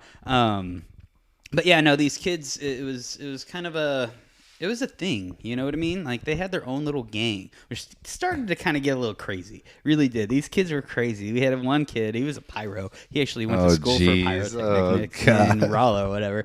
But they would make, like during like 4th of July, they would get those sparklers. Yeah. Tape them together. Yeah, we did that. We make sparkler bombs. Yeah. I mean, they're bombs. Yeah. Right? They blow like it looks like a grenade going off. Boom! Like, yeah. Right? And so they would make these things, and I remember one day, dude, they threw it down the sewer. And we were at the shop, and I heard it. Boom, right? So I go outside, and then you hear this ticking, tick, tick, tick. After this explosion went off in the sewer, it was like tick, tick, tick. I'm like, what the fuck happened? Right? Like, and then so all the kids get scared and come up to Crossbones, right? Geez. And I'm like, no, get out of here, guys. I don't want anything to do with this, right? So that day, I ended up shutting.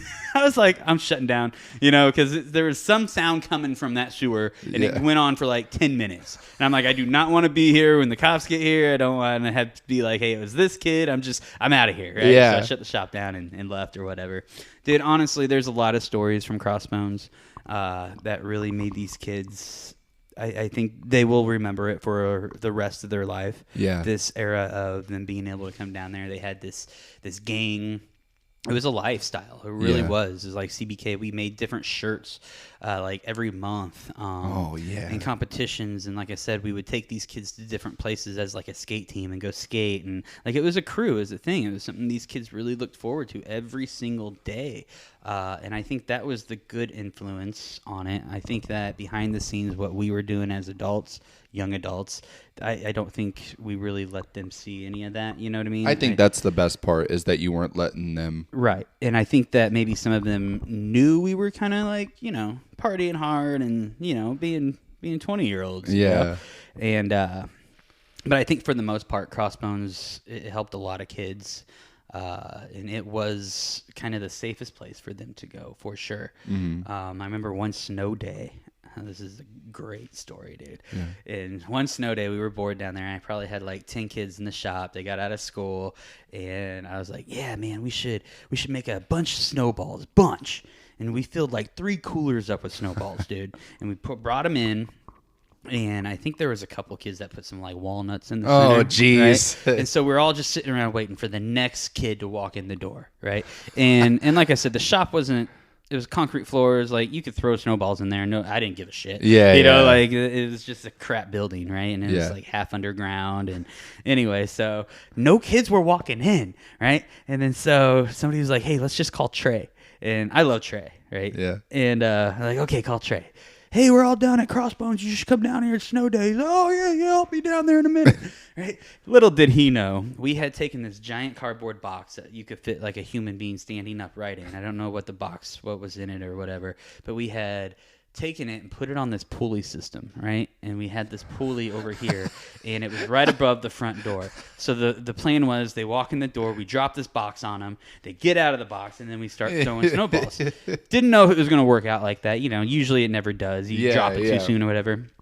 Trey gets there, walks in the door. Everything worked out perfectly.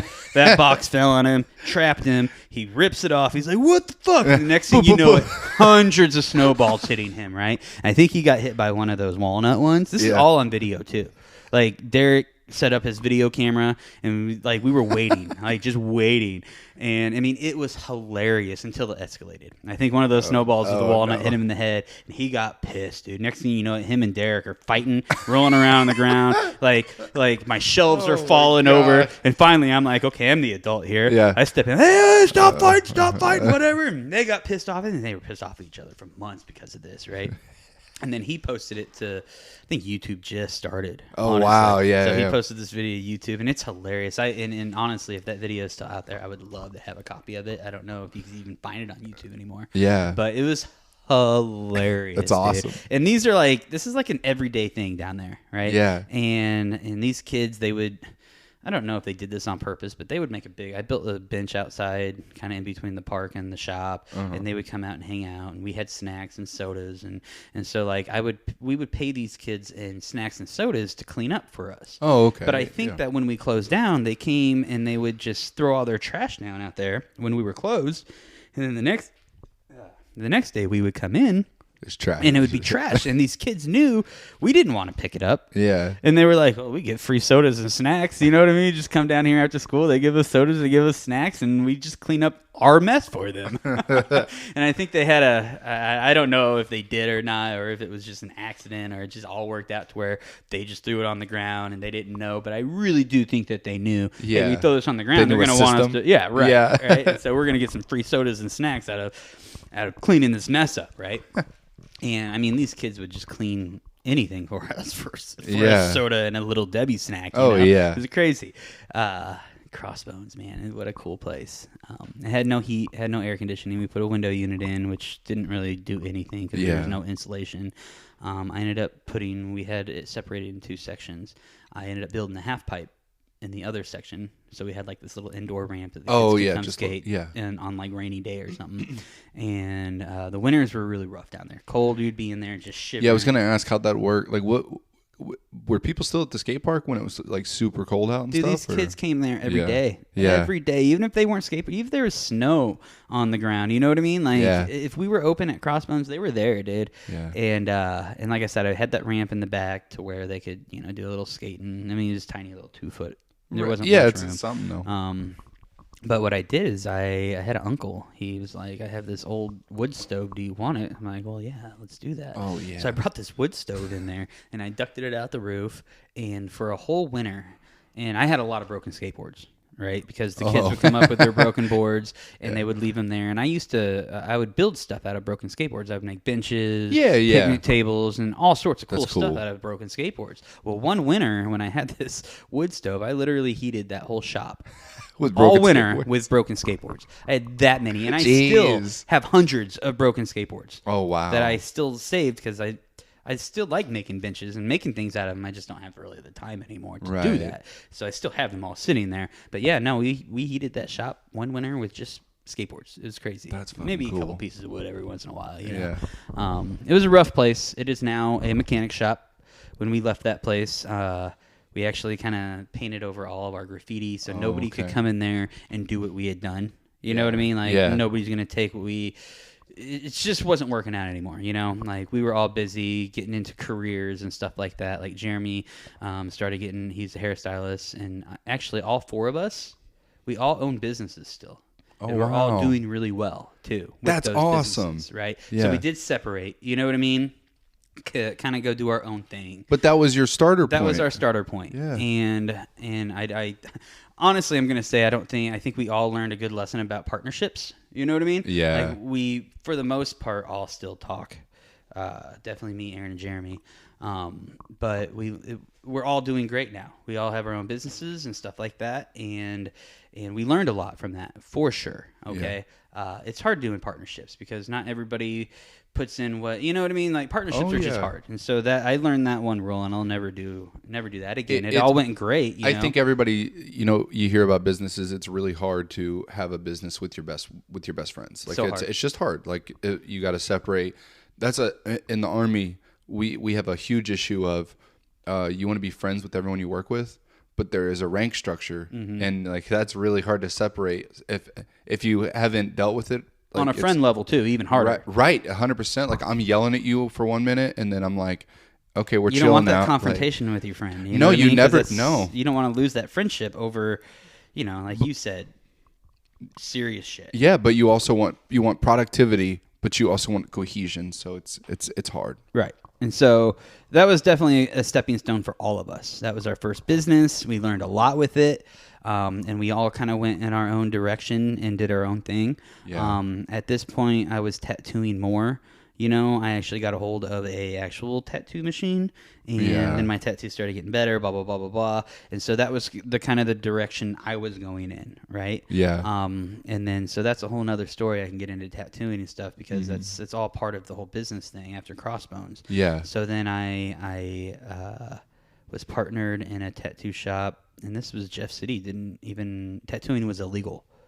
Oh, it was? Yeah, it's still at this point when I shut Crossbones down, right? Tattooing was illegal? It was illegal in Jeff City, okay?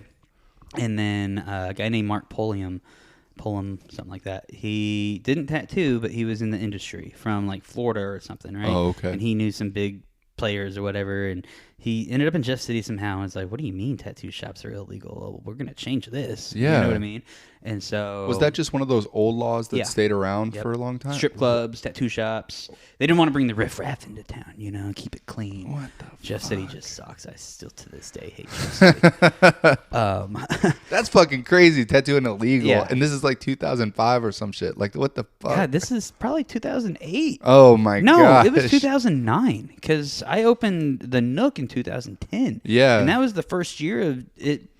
Them passing that we could have tattoo shops, right? And so this was almost kind of the same concept of whenever we were in middle school, going to the council meetings, trying to get a skate park. Yeah. But instead we're adults now trying to get a tattoo shop, right? And so we're going to these council meetings. Mark was pretty much the head of that. I didn't really know the guy, but I went to the meetings, you know what I mean? Because I was now getting into tattooing. Yeah. I was doing an apprenticeship down in Fulton and learning how to tattoo and get licensed and stuff like that. Yeah.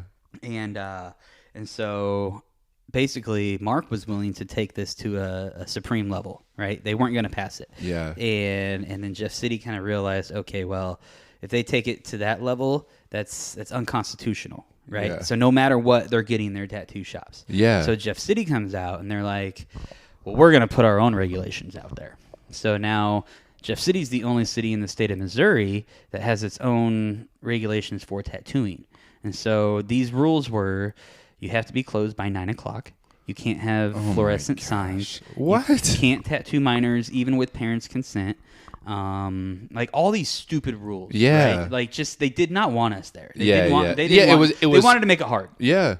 and they did too. And so finally it passed. They were like, okay, well, if they're going to go to the supreme level, we're going to pass it, but we're going to put our own thing in there. And this is Jeff City. It's so stupid. Yeah. And it's just like we're just.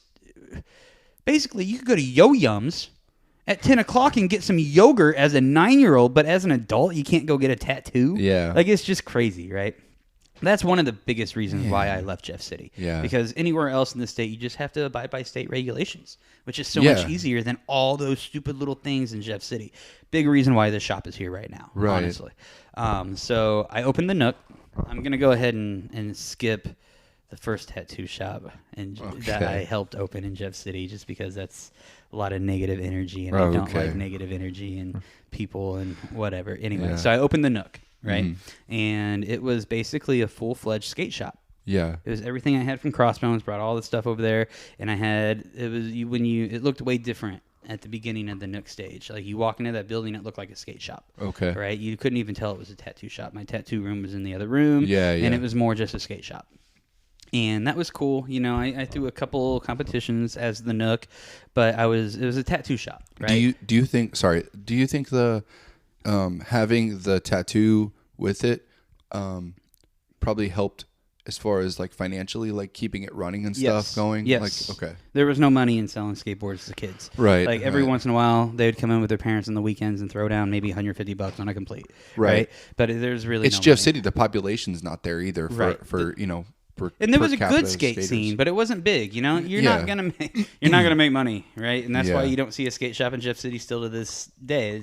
It's happened. Some people did it. You know what I mean? Trends out at the mall. I think they got most of their money from the apparel. Yeah, you know what I mean, and like the shoes and stuff like that, not the actual boards. Right. But so the Nook, I had it. I was always going to carry skateboarding with me. I was always at least going to give them the option. They have a place to come get a skateboard, That's no awesome. matter what, right? Yeah. But yes, tattooing brought in the money, and that's what kept it going. Okay. But as a tattoo shop, when I opened it, I opened it as appointment only. And so when you run a retail business, you have to have hours so people know when they can come there. Yeah. And that was kind of the downfall and why I pretty much got out of selling skateboards. Yeah. Was because I hated the idea of just sitting and waiting. Yeah. And that's how a retail shop is. You have to sit and you have to have hours. People need to know when you're open and they randomly come in and buy stuff, right? Yeah. I don't like the idea of that. Like, I got a lot of shit I want to do, Yeah. and I'm not just going to sit here and twiddle my thumbs and wait for a kid to come in and sell them a $20 deck, you know? I like that idea, especially, you know, with the tattoo too, because then you're like, I know when I'm tattooing someone, and then I'm done. And then I'm going to go do whatever I need to do, and then I'll come back if I need to. And so when I opened the Nook, as a appointment-only tattoo shop. I had a lot of people, and I was very fresh into tattooing. Yeah. I had a lot of people tell me, you're not going to make it. You know, you can't be this fresh into tattooing and think you're going to open a appointment-only tattoo shop. You have all this overhead. You have a building downtown. You know what I mean? Like, you're not going to make it. You're too new into this. You have to have a walk-in shop, right? And I'm like, no, I did the whole walk-in shop thing. You know what I mean? I hate sitting around. Like, idle hands are bad for me. You know what I mean? And so I opened this shop, and it did great. Yeah. You know, I mean, I was able to, I mean, sure, I struggled. And there was actually a time to where I almost had to shut the Nook down. I mean, drugs have a lot to do with that. Oh, yeah. Anyway, another subject. Yeah, another yeah, time. no. But the Nook was a learning. It was my place. You know what I mean? I learned a lot about myself. I learned a lot about business. It was almost like me going to college for business, you know? And I kept it going. I struggled. I kept it going. And then it was just me down there tattooing because I had a really bad experience with the tattoo industry. You know, there's a lot of arrogance in there, a lot of rock star mentality, like I'm awesome kind of mentality, right? And I'm not like that, right? Yeah. And so that's why I went and opened my own shop by myself, appointment only. I wasn't gonna be involved in that ego trip, you know. Sorry, I don't mean to keep it. You're good. This stuff you're talking about, like, it's so crazy. Like when I moved to JBLM, the third tattoo I got, I got probably got 3 or 4 tattoos at that place.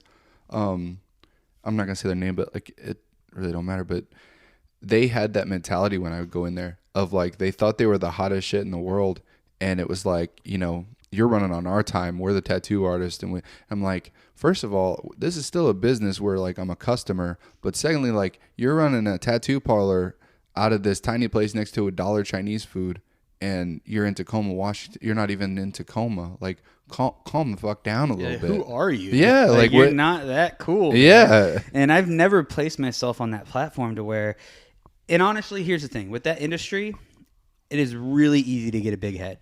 You know what I mean? Because you're making art and stuff. Yes, or? And staying humble is very, very hard. Yeah. Very hard. My wife has to bring me down sometimes. Oh, yeah. You know what I mean? Like, but I do. That's one of my biggest things. And even like when I do an apprenticeship or I teach people things, my biggest thing is hey, stay humble. You know what I mean? We need to give this industry more. We got to get this mentality out of it because I don't like that. Like, I believe in confidence, but I hate arrogance. Yeah. You know what I mean? And so So I was down at the Nook by myself tattooing for a long time. Oh, wow. Until I met some like-minded people, and they just kind of stumbled in. Like, hey, I'm a tattoo artist, and it's like, oh, there's other people out there that are humble and not arrogant and big-headed. You know what I mean? And so I start bringing other artists in there, and I developed this awesome crew down there. And I opened the Nook in 2010, and then in 2019 is when I started working on this place. Yeah. Right. And so how this formed was I was fixing a lot of tattoos from Rolla.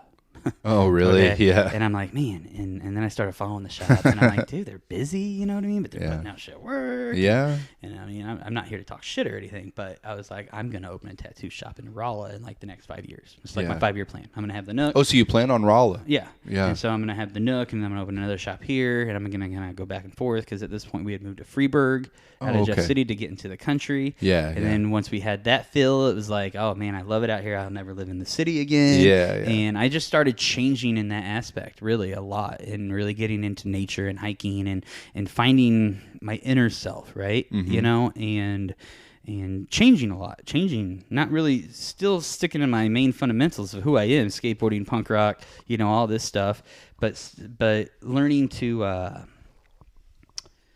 love life, I guess. Yeah. A little more, and taking things a little more seriously. Yeah.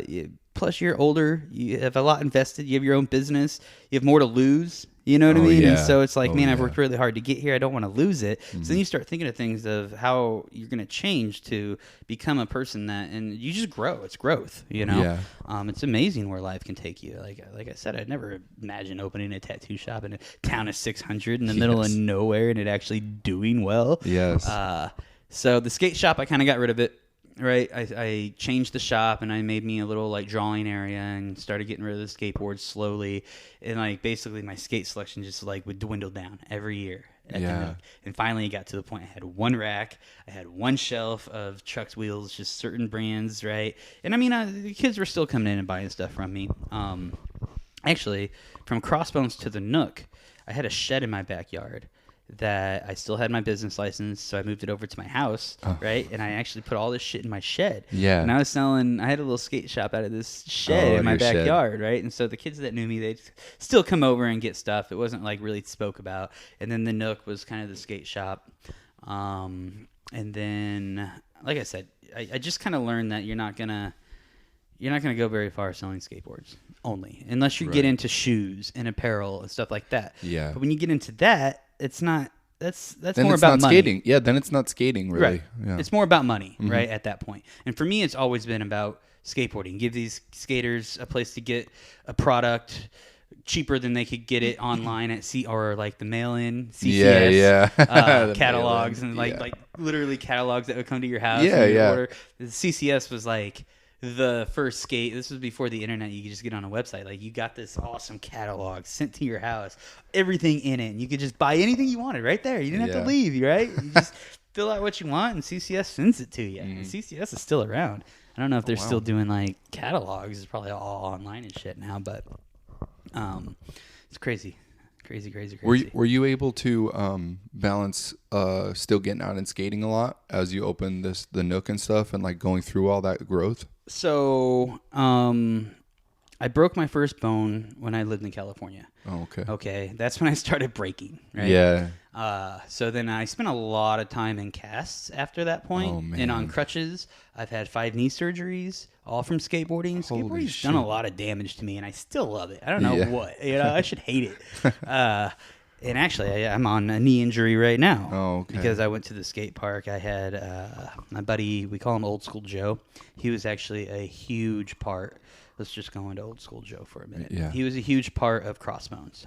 He was kind of like my right-hand man as far as helping me with the competitions, getting things together. Like, he would enter them too, you know what I mean? Yeah. And he had this like skateboard style that was unlike anybody else. Like, seriously, it was so odd, but it was cool. Like, he would roll up to the fence and like jump upside down and grab onto the fence and hang on there for a second, and then jump back onto his board. Wow. He could do like a handstand on his board. Yeah. It was like old school skateboarding. That's why his old name, school vert skating, right? Right. So that's why his name was Old School Joe, right? That's fucking dope. And so Joe was a big part of my life. in the skate scene. You know, he was one of my best skate buddies, and even at the Nook. So I kind of stopped going to this. I would still go to skate park and skate and stuff like that. And, you know, we would still skate all the time. Okay, it was just not on a business aspect of it, right? So then the skate park started falling apart. So I got involved with Salute to America, which was the 4th of July event that Jeff City does. It used to be a huge event. I think the last couple of years it's kind of dwindled down or whatever. Okay. But the city came to me and they were like, hey, you know, we want to add skateboarding in this, blah, blah, blah, blah, blah. My buddy Terry Russell, he's a professional motocross freestyle rider. Right? Oh, wow. And he's awesome. He's fucking crazy. Like, yeah. You got skateboarders I think are crazy, but then you got these motocross guys. Yeah, they do insane shit. Dude, they're fucking nuts. Yeah. Right? Like, no fucking way. And they are, even outside of what they do, they're fucking nuts. Yeah. Right? They're crazy. Super fun people to hang out with, though. And so we got together with the city for the Salute to America, and he would bring his ramps down, right? And then I got a little bit of a budget to build some ramps, and every year that budget got a little better, and we started just collecting these ramps, and we did the Salute to America thing for 3 or 4 years, and this was us at the Nook, so I was downtown. Oh, okay. We could do it in front of the shop. We would build these ramps, we'd bring them down, Terry would bring his jumps down, and basically we'd have the skate park set up. This is where I met Gus, was at one of these events. Oh, okay. Yeah, I think, yeah. And so we'd have the skate park set up downtown with all, nice ramps that we had built. And Terry would come out and do his jump show over people skateboarding and doing flips. And I mean, he brought the crowd. Wow. Let's just say that. He brought the crowd. So Jeff City, he was an entertainer, people wanted to see people do jumping on shit. A motorcycle over semi trucks and crazy stupid stuff. They kids especially. Yeah. And so the skateboarding was just kind of an addition. To it, let's bring this to have a little skate comp there. Nothing huge, like I said. Just I got pictures of the ramps and videos and stuff like that.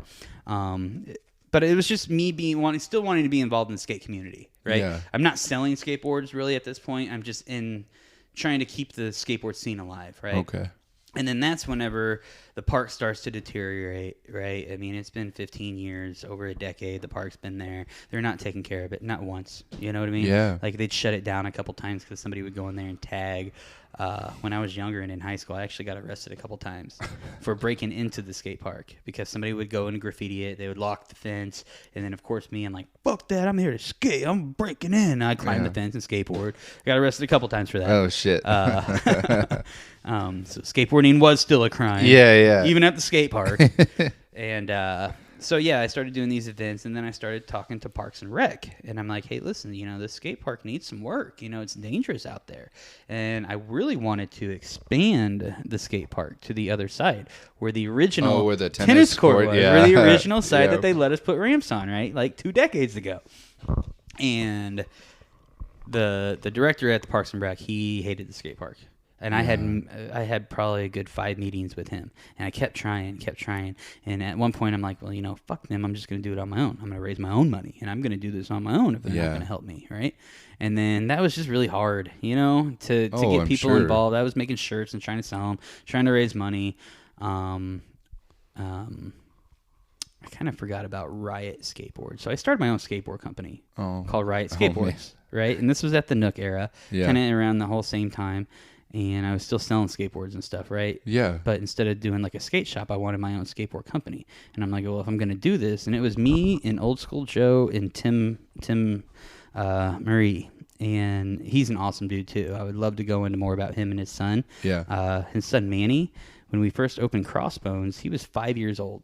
And this kid was amazing, just comfortable on a board, just amazing, right? And as the Crossbone era kind of went, this kid got awesome. He was just a little prodigy, right? And his dad, Tim, dude, was so supportive. Tim even started skateboarding, right? Just to do it with him. Right? And Tim, even to this day, he's one of the guys I call and we go skateboard together. And he's probably 45. Oh, wow. Right? And but it was Manny that got him into it. Mm-hmm. And now Manny, he's sponsored in Kansas City, and he's pro level. Wow. Scotty England, that was on our skateboard team. He is a pro, sponsored by our. God, what does he skate for? Bacon Skateboards. Oh, wow. So now he's a pro skater. That's fucking And so he sick. came from our skate team. Yeah. Manny, he's awesome. And Tim would take him everywhere to skateboard, everywhere. Take him to competitions. I went with Tim and Manny to Minnesota to a competition once. We actually ended up getting stranded up there in a big snowstorm. But Manny actually came out winning like 5 skateboards, right? And if you look behind you, that skateboard right there, it says Manny Marie 2011? Yeah. So that was, over almost 20 years ago, really? Yeah. 12 years ago. 12 years ago, yeah. And so he was just a little kid, and he won all these boards. And now he's a pro and stuff. And, that's and so crazy. I was like, Manny, I'm taking one of these boards, and you're gonna sign it, and I'm gonna keep this because one day you're gonna forget about me, and you're gonna be all pro and shit, right? And then I'm gonna have a skateboard with your first signature on it, and I'm gonna sell it. Yeah. Right. But I'll never sell that board. Yeah. It's just hanging in my tattoo That's shop. a dope board, too. Yeah, it is cool. And so actually, it's weird because it's World Industries. Oh, yeah. With the same double on there. Let's go to this board since I just picked it up, okay? Yeah. Crossbones, when we had Crossbones. So this was my very first skateboard. You can see it's thrashed. Yeah. But it's still in one piece. Yeah. Right? So I skated this board in middle school. Before I even got to high school, I ended up giving it to a kid. Right? Okay. And then he skated it.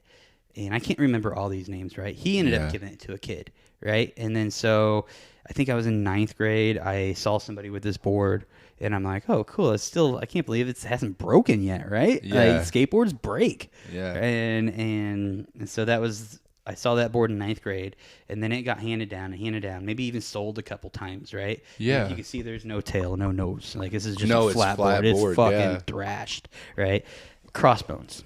Sitting there working one day. Somebody I don't even know comes in with this skateboard. I'm in my 20s. I got that board when I was like 12. Yeah. Right?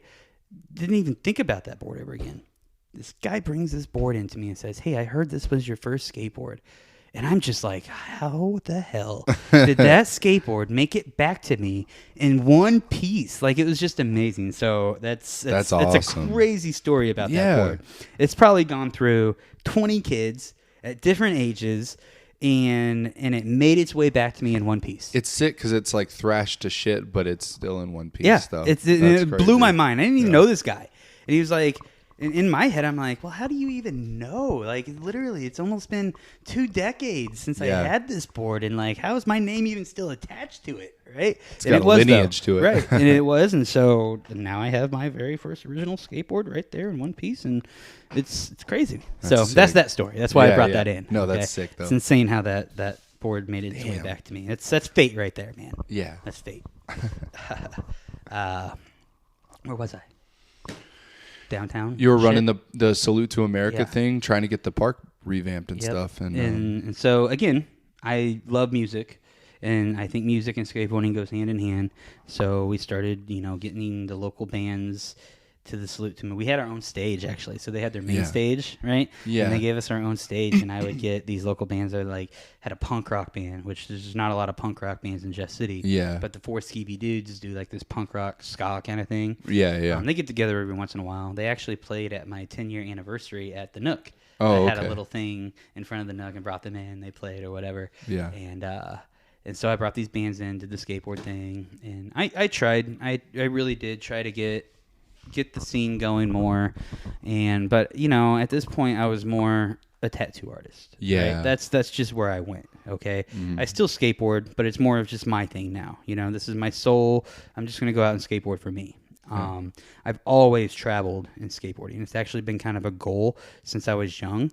My dad would take me to skate parks everywhere, right? For my birthday, I would go to a different skate park every year, right? And I still do it to this day. Yeah. I've skated a lot of parks in Europe and Ireland and the United States. Lots of parks. Yeah. Right? Everywhere.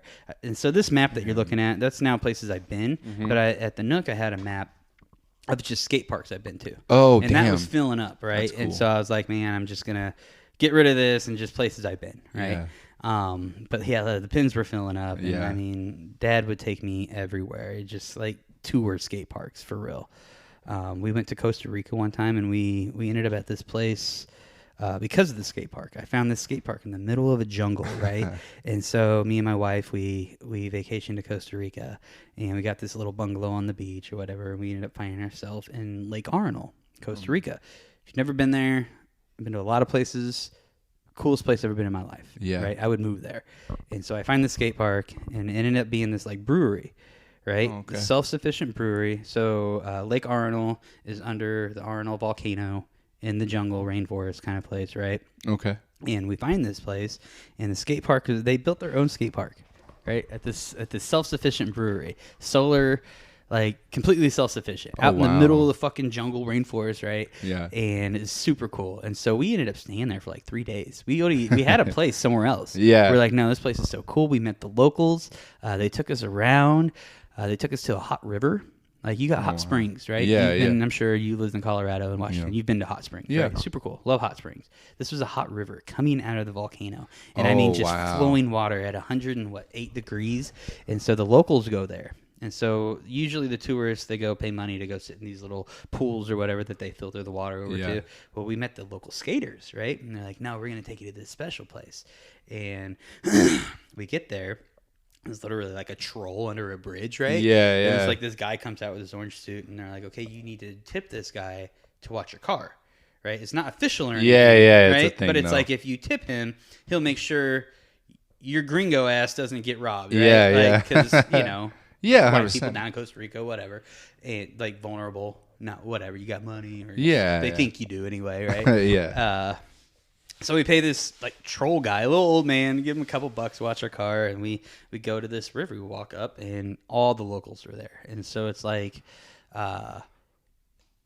it's very medicinal.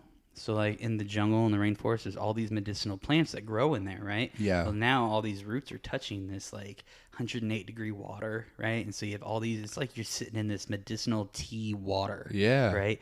And I mean, it was so relaxing, and then the water was moving so fast that you almost had to find a rock and prop yourself against. Yeah, and yeah. we sat in there for hours. Because then your pores are open up too, so I'm Yeah. sure you feel it. You know, Yeah. feel a difference. It's super Dang. cool, super cool experience. That's I wild. would go to Lake Arnold and go to that brewery. I mean, super cool people. Yeah. Like, no TVs. You know what I mean? Yeah, they're And just it's like, what living. do you do for news? And they're like, well, you wake up, you look at the sky, you go pick a banana off the tree for breakfast, you know? And like, they had a little pig farm down the hill, and they collected all the methane gas from this pig farm. Yeah. And gas flows uphill. And so they cooked all the meals at the hotel Off on the the methane? methane gas from this pig Oh, farm. wow. And then they had solar, and it's just such a cool place, man. Super Yeah. fucking rad. Jeez. So yeah, no, I tried to make it a goal at a young age to just hit every skate park I possibly could. Yeah. And it just grew, and I've been to so many different skate parks. My favorite is still to this day Denver, Colorado. Oh yeah, that's a big scene there, though, Yeah, right? for It's a sure. huge scene. Well, I think Colorado is the new California. You think? I really do. Yeah. Like, I think that, like, skateboarding especially, like, Yeah. skate park building now is unlike it ever has been. Like, even when I moved to California at 18, 19, the parks were super rad and awesome, you know what I mean? Yeah. But now skate park building is a science, dude. Like, they can literally put anything that you want to skate into like a tiny space, because it all just flows. It's all set up perfect, right? Yeah. And Colorado does it. In Montana and Washington, Oh wow. has a lot of really Washington has fucking a lot of awesome them. parks. Yeah. And so, and then, you know, California legalized weed, Colorado legalized weed. They were like the Yeah. first ones. And I honestly think Colorado is like California was in the 70s, right? Everybody kind of flocked out there for the sunshine, and, you know, surfing, skateboarding, that whole culture kind of started. But I think Colorado is kind of getting the whole skate park thing, man. They're doing it for sure. I definitely think that Colorado is definitely turning into like that new scene of culture in general. Mm-hmm. Like, it just seems like that's blowing up like crazy, and it seems like a lot of people from California are moving away to all these other places. You know, Yeah. so it's kind of California's cool to in see trouble, them. man. I mean, That's what I hear. I won't even visit out That's what there I hear, anymore. yeah. Like, It's rough. it's insane, dude. Yeah, but California's beautiful. I mean, you know, the weather's perfect. But it shows like here. It's just like here. Jeff City on paper sounds better than Vienna with all the amenities and stuff. But for some reason, people keep wanting to move further out and further out from there. And Right.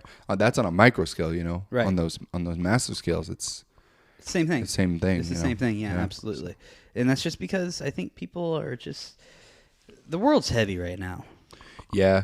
You know, and especially since the pandemic and stuff, people don't want to be that close to other people anymore. And I've been reading a lot about old societies. Like I just finished this book called Sapiens, right, where it's like the history of humankind from way back when we first like divulged off Neanderthals and everything onto now. Humans really were never meant to like take in this much information, this many people, this much shit going on. They didn't even mean to know that much about the world. Like we know stuff going on in right now, Israel, all that stuff. Like we're not meant to know all that. Like that's so far away. So like the fact that you have hundreds of thousands of people around you, everything going on all at once, like it is not natural for your brain to be in that constant state. That's my personal thing. Like, no, that's dude, what I've seen, I totally agree with you, Mm-hmm. which is probably the same reason why I live in a rural community now. Is the world's going so fast. We're not meant to, like you said, we're not meant to live like this. Yeah. This is why you see people go vacation to campgrounds and get in a tent and go out to the woods, because I don't think they know it, but subconsciously they're, and you say Neanderthal, I actually have a lot of Neanderthal DNA in me. Oh, yeah. I did the whole DNA test, and I have more Neanderthal DNA than like 93% of the other, all the DNA ever collected. Yeah. I have like more Neanderthal traits than 93% of those people, right? Damn. So my wife makes a joke, I'm a caveman. Yeah. And whatever, but that's so funny. But yeah, no, I agree. We aren't meant to live like this. Mm-hmm. We are not. And it's a goal of mine to get away from it. Mm-hmm. It's hard though.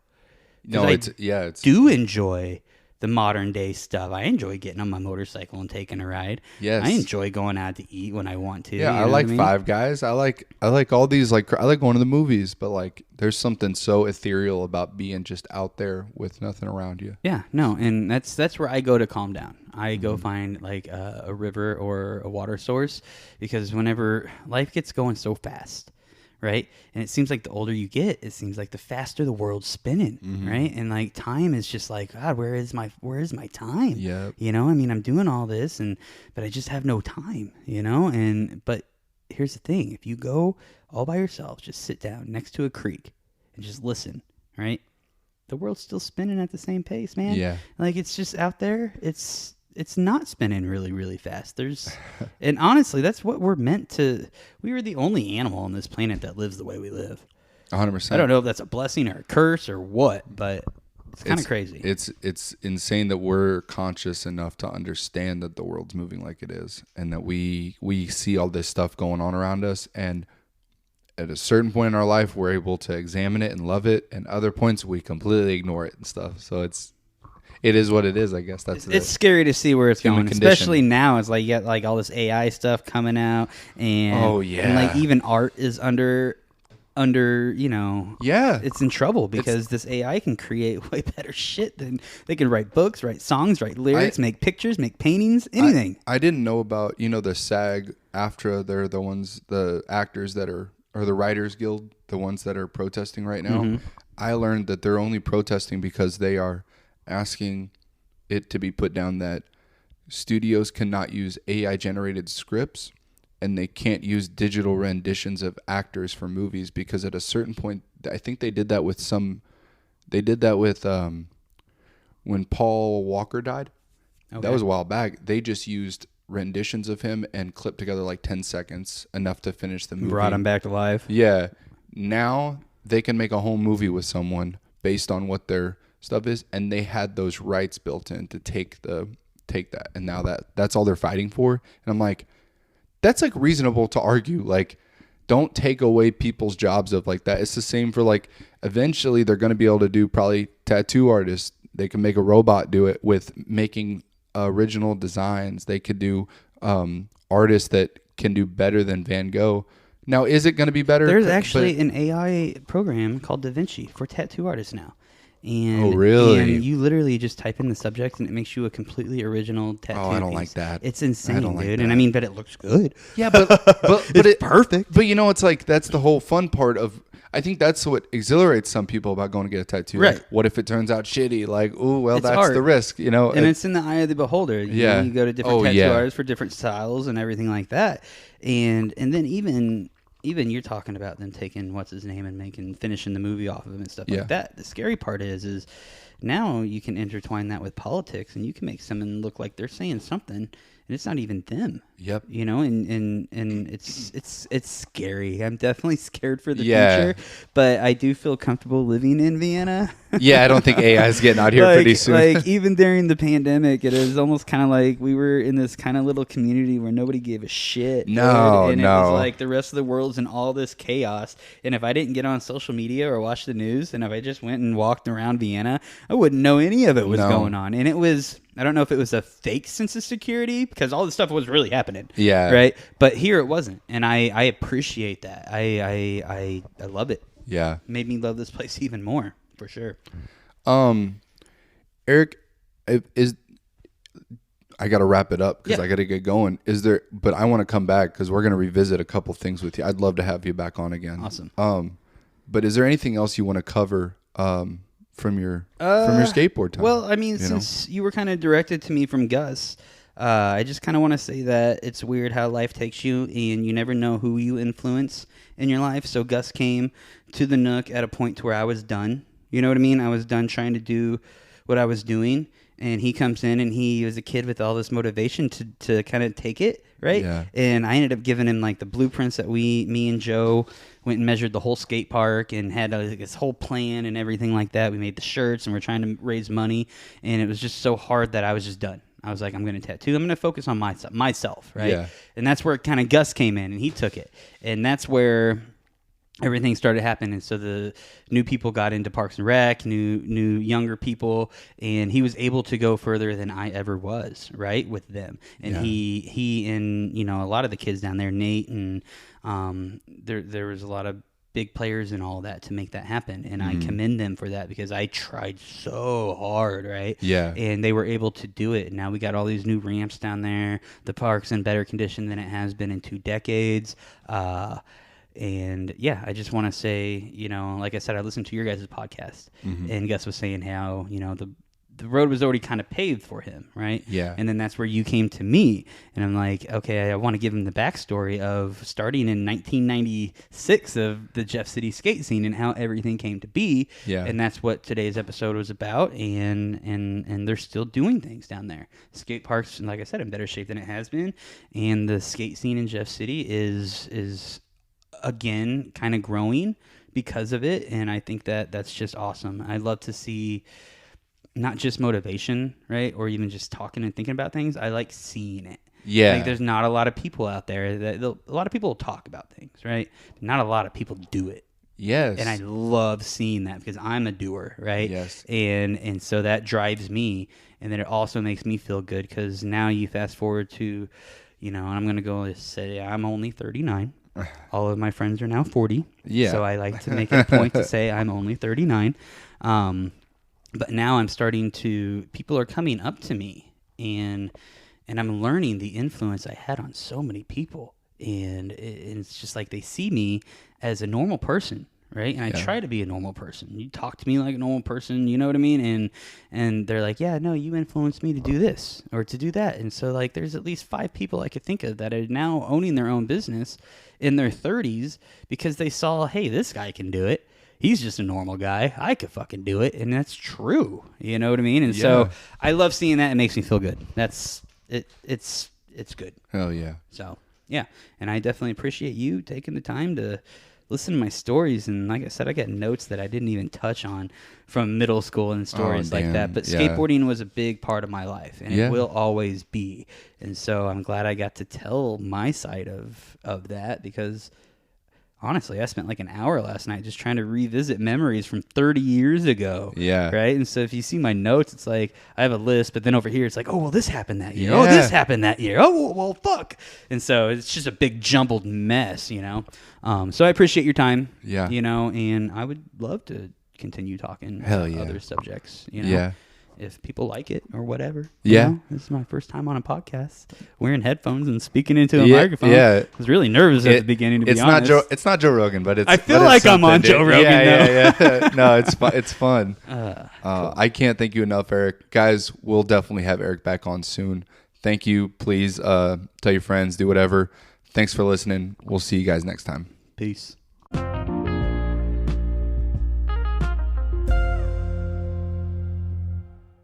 Hey guys, wanted to reach out to another friend here before we get done with this podcast. Just my buddy Johnny Siebert, okay, real nice guy. He actually just started his own little business called Johnny Rotten's Egg Wax. Okay, if you go skating, you're gonna need a little bit of wax for your board to get those moves right and everything. Sometimes with wax, we lose it along the way. With Johnny's patented egg style wax, he's actually onto something to where you can actually just take that with you instead of losing an entire box of wax. So reach out to Johnny. What he's doing is starting to grow, and it's a great product, okay, for all you skaters out there, especially after listening to this podcast. It's definitely going to be something you're going to want in your arsenal. So that's Johnny Rotten Egg Wax, which is actually his Instagram handle. Or you can look up Johnny Rotten Egg Wax company site, and it'll take you right to how you can order. Reach out to him. Thanks, guys. Guys, to end off this podcast, I just wanted to point out two of the coolest people. While they're not sponsors, they are people that what they're doing is near and dear to my heart, okay? First off, I want to talk about the bus stop, which was ran by Eric's wife, Kendall, okay? It's called the Bus Stop, and they sell coffee and gathered goods, okay? Which means she's culminating a whole lot of things, such as I've seen stickers to mugs to wicker baskets to T-shirts to a whole lot of stuff that's really like not only kitschy, but it's cool and it's good gifts. It's those kind of things, you know, as a family you go looking for on the weekends, and you're like, that's a cool little spot. Not to mention they made it entirely out of a bus. Go check it out. You're going to love it, okay? Their hours are from on Thursday through Sunday, it's 7 to 3, and then on Monday, it's 5:30 to noon. All right, let's just talk about some of their drinks they got going. They got the white pumpkin. They got the bonfire. It's my favorite. The bonfire was amazing with what I had. They got the deer hunter, which is for these badasses around here. They got caramel apple, the nutty squirrel, the whipped vanilla chai, and a sweet leaf, as well as just regular drip coffee, which they are excellent at, and other espressos and frappes, which everybody's going to love. A whole lot of options. Get out there, get you some good coffee, try it out, okay? The next one I want to talk about is Fifth Element Tattoo. Okay, this is what, while we didn't dive into it this episode with Eric, this is his baby that he's been running actually for a couple years now. So the experience they have there, by not only by him, but one of the people he taught, Jenna, and then their new person, Jennifer, okay? All their pieces, if you look on the Facebook, they are amazing. Okay, I can't wait to go get one myself there, hopefully. It is by appointment only, okay? So if you go on their Facebook, you can literally see the link. It books right with them. It works right off a schedule. Reach out to them. Get you something going. It's not that bad, all right? But these people are actually injecting a new economy into Marys County, which I think is outstanding, okay? Thank you guys for your support, and take care.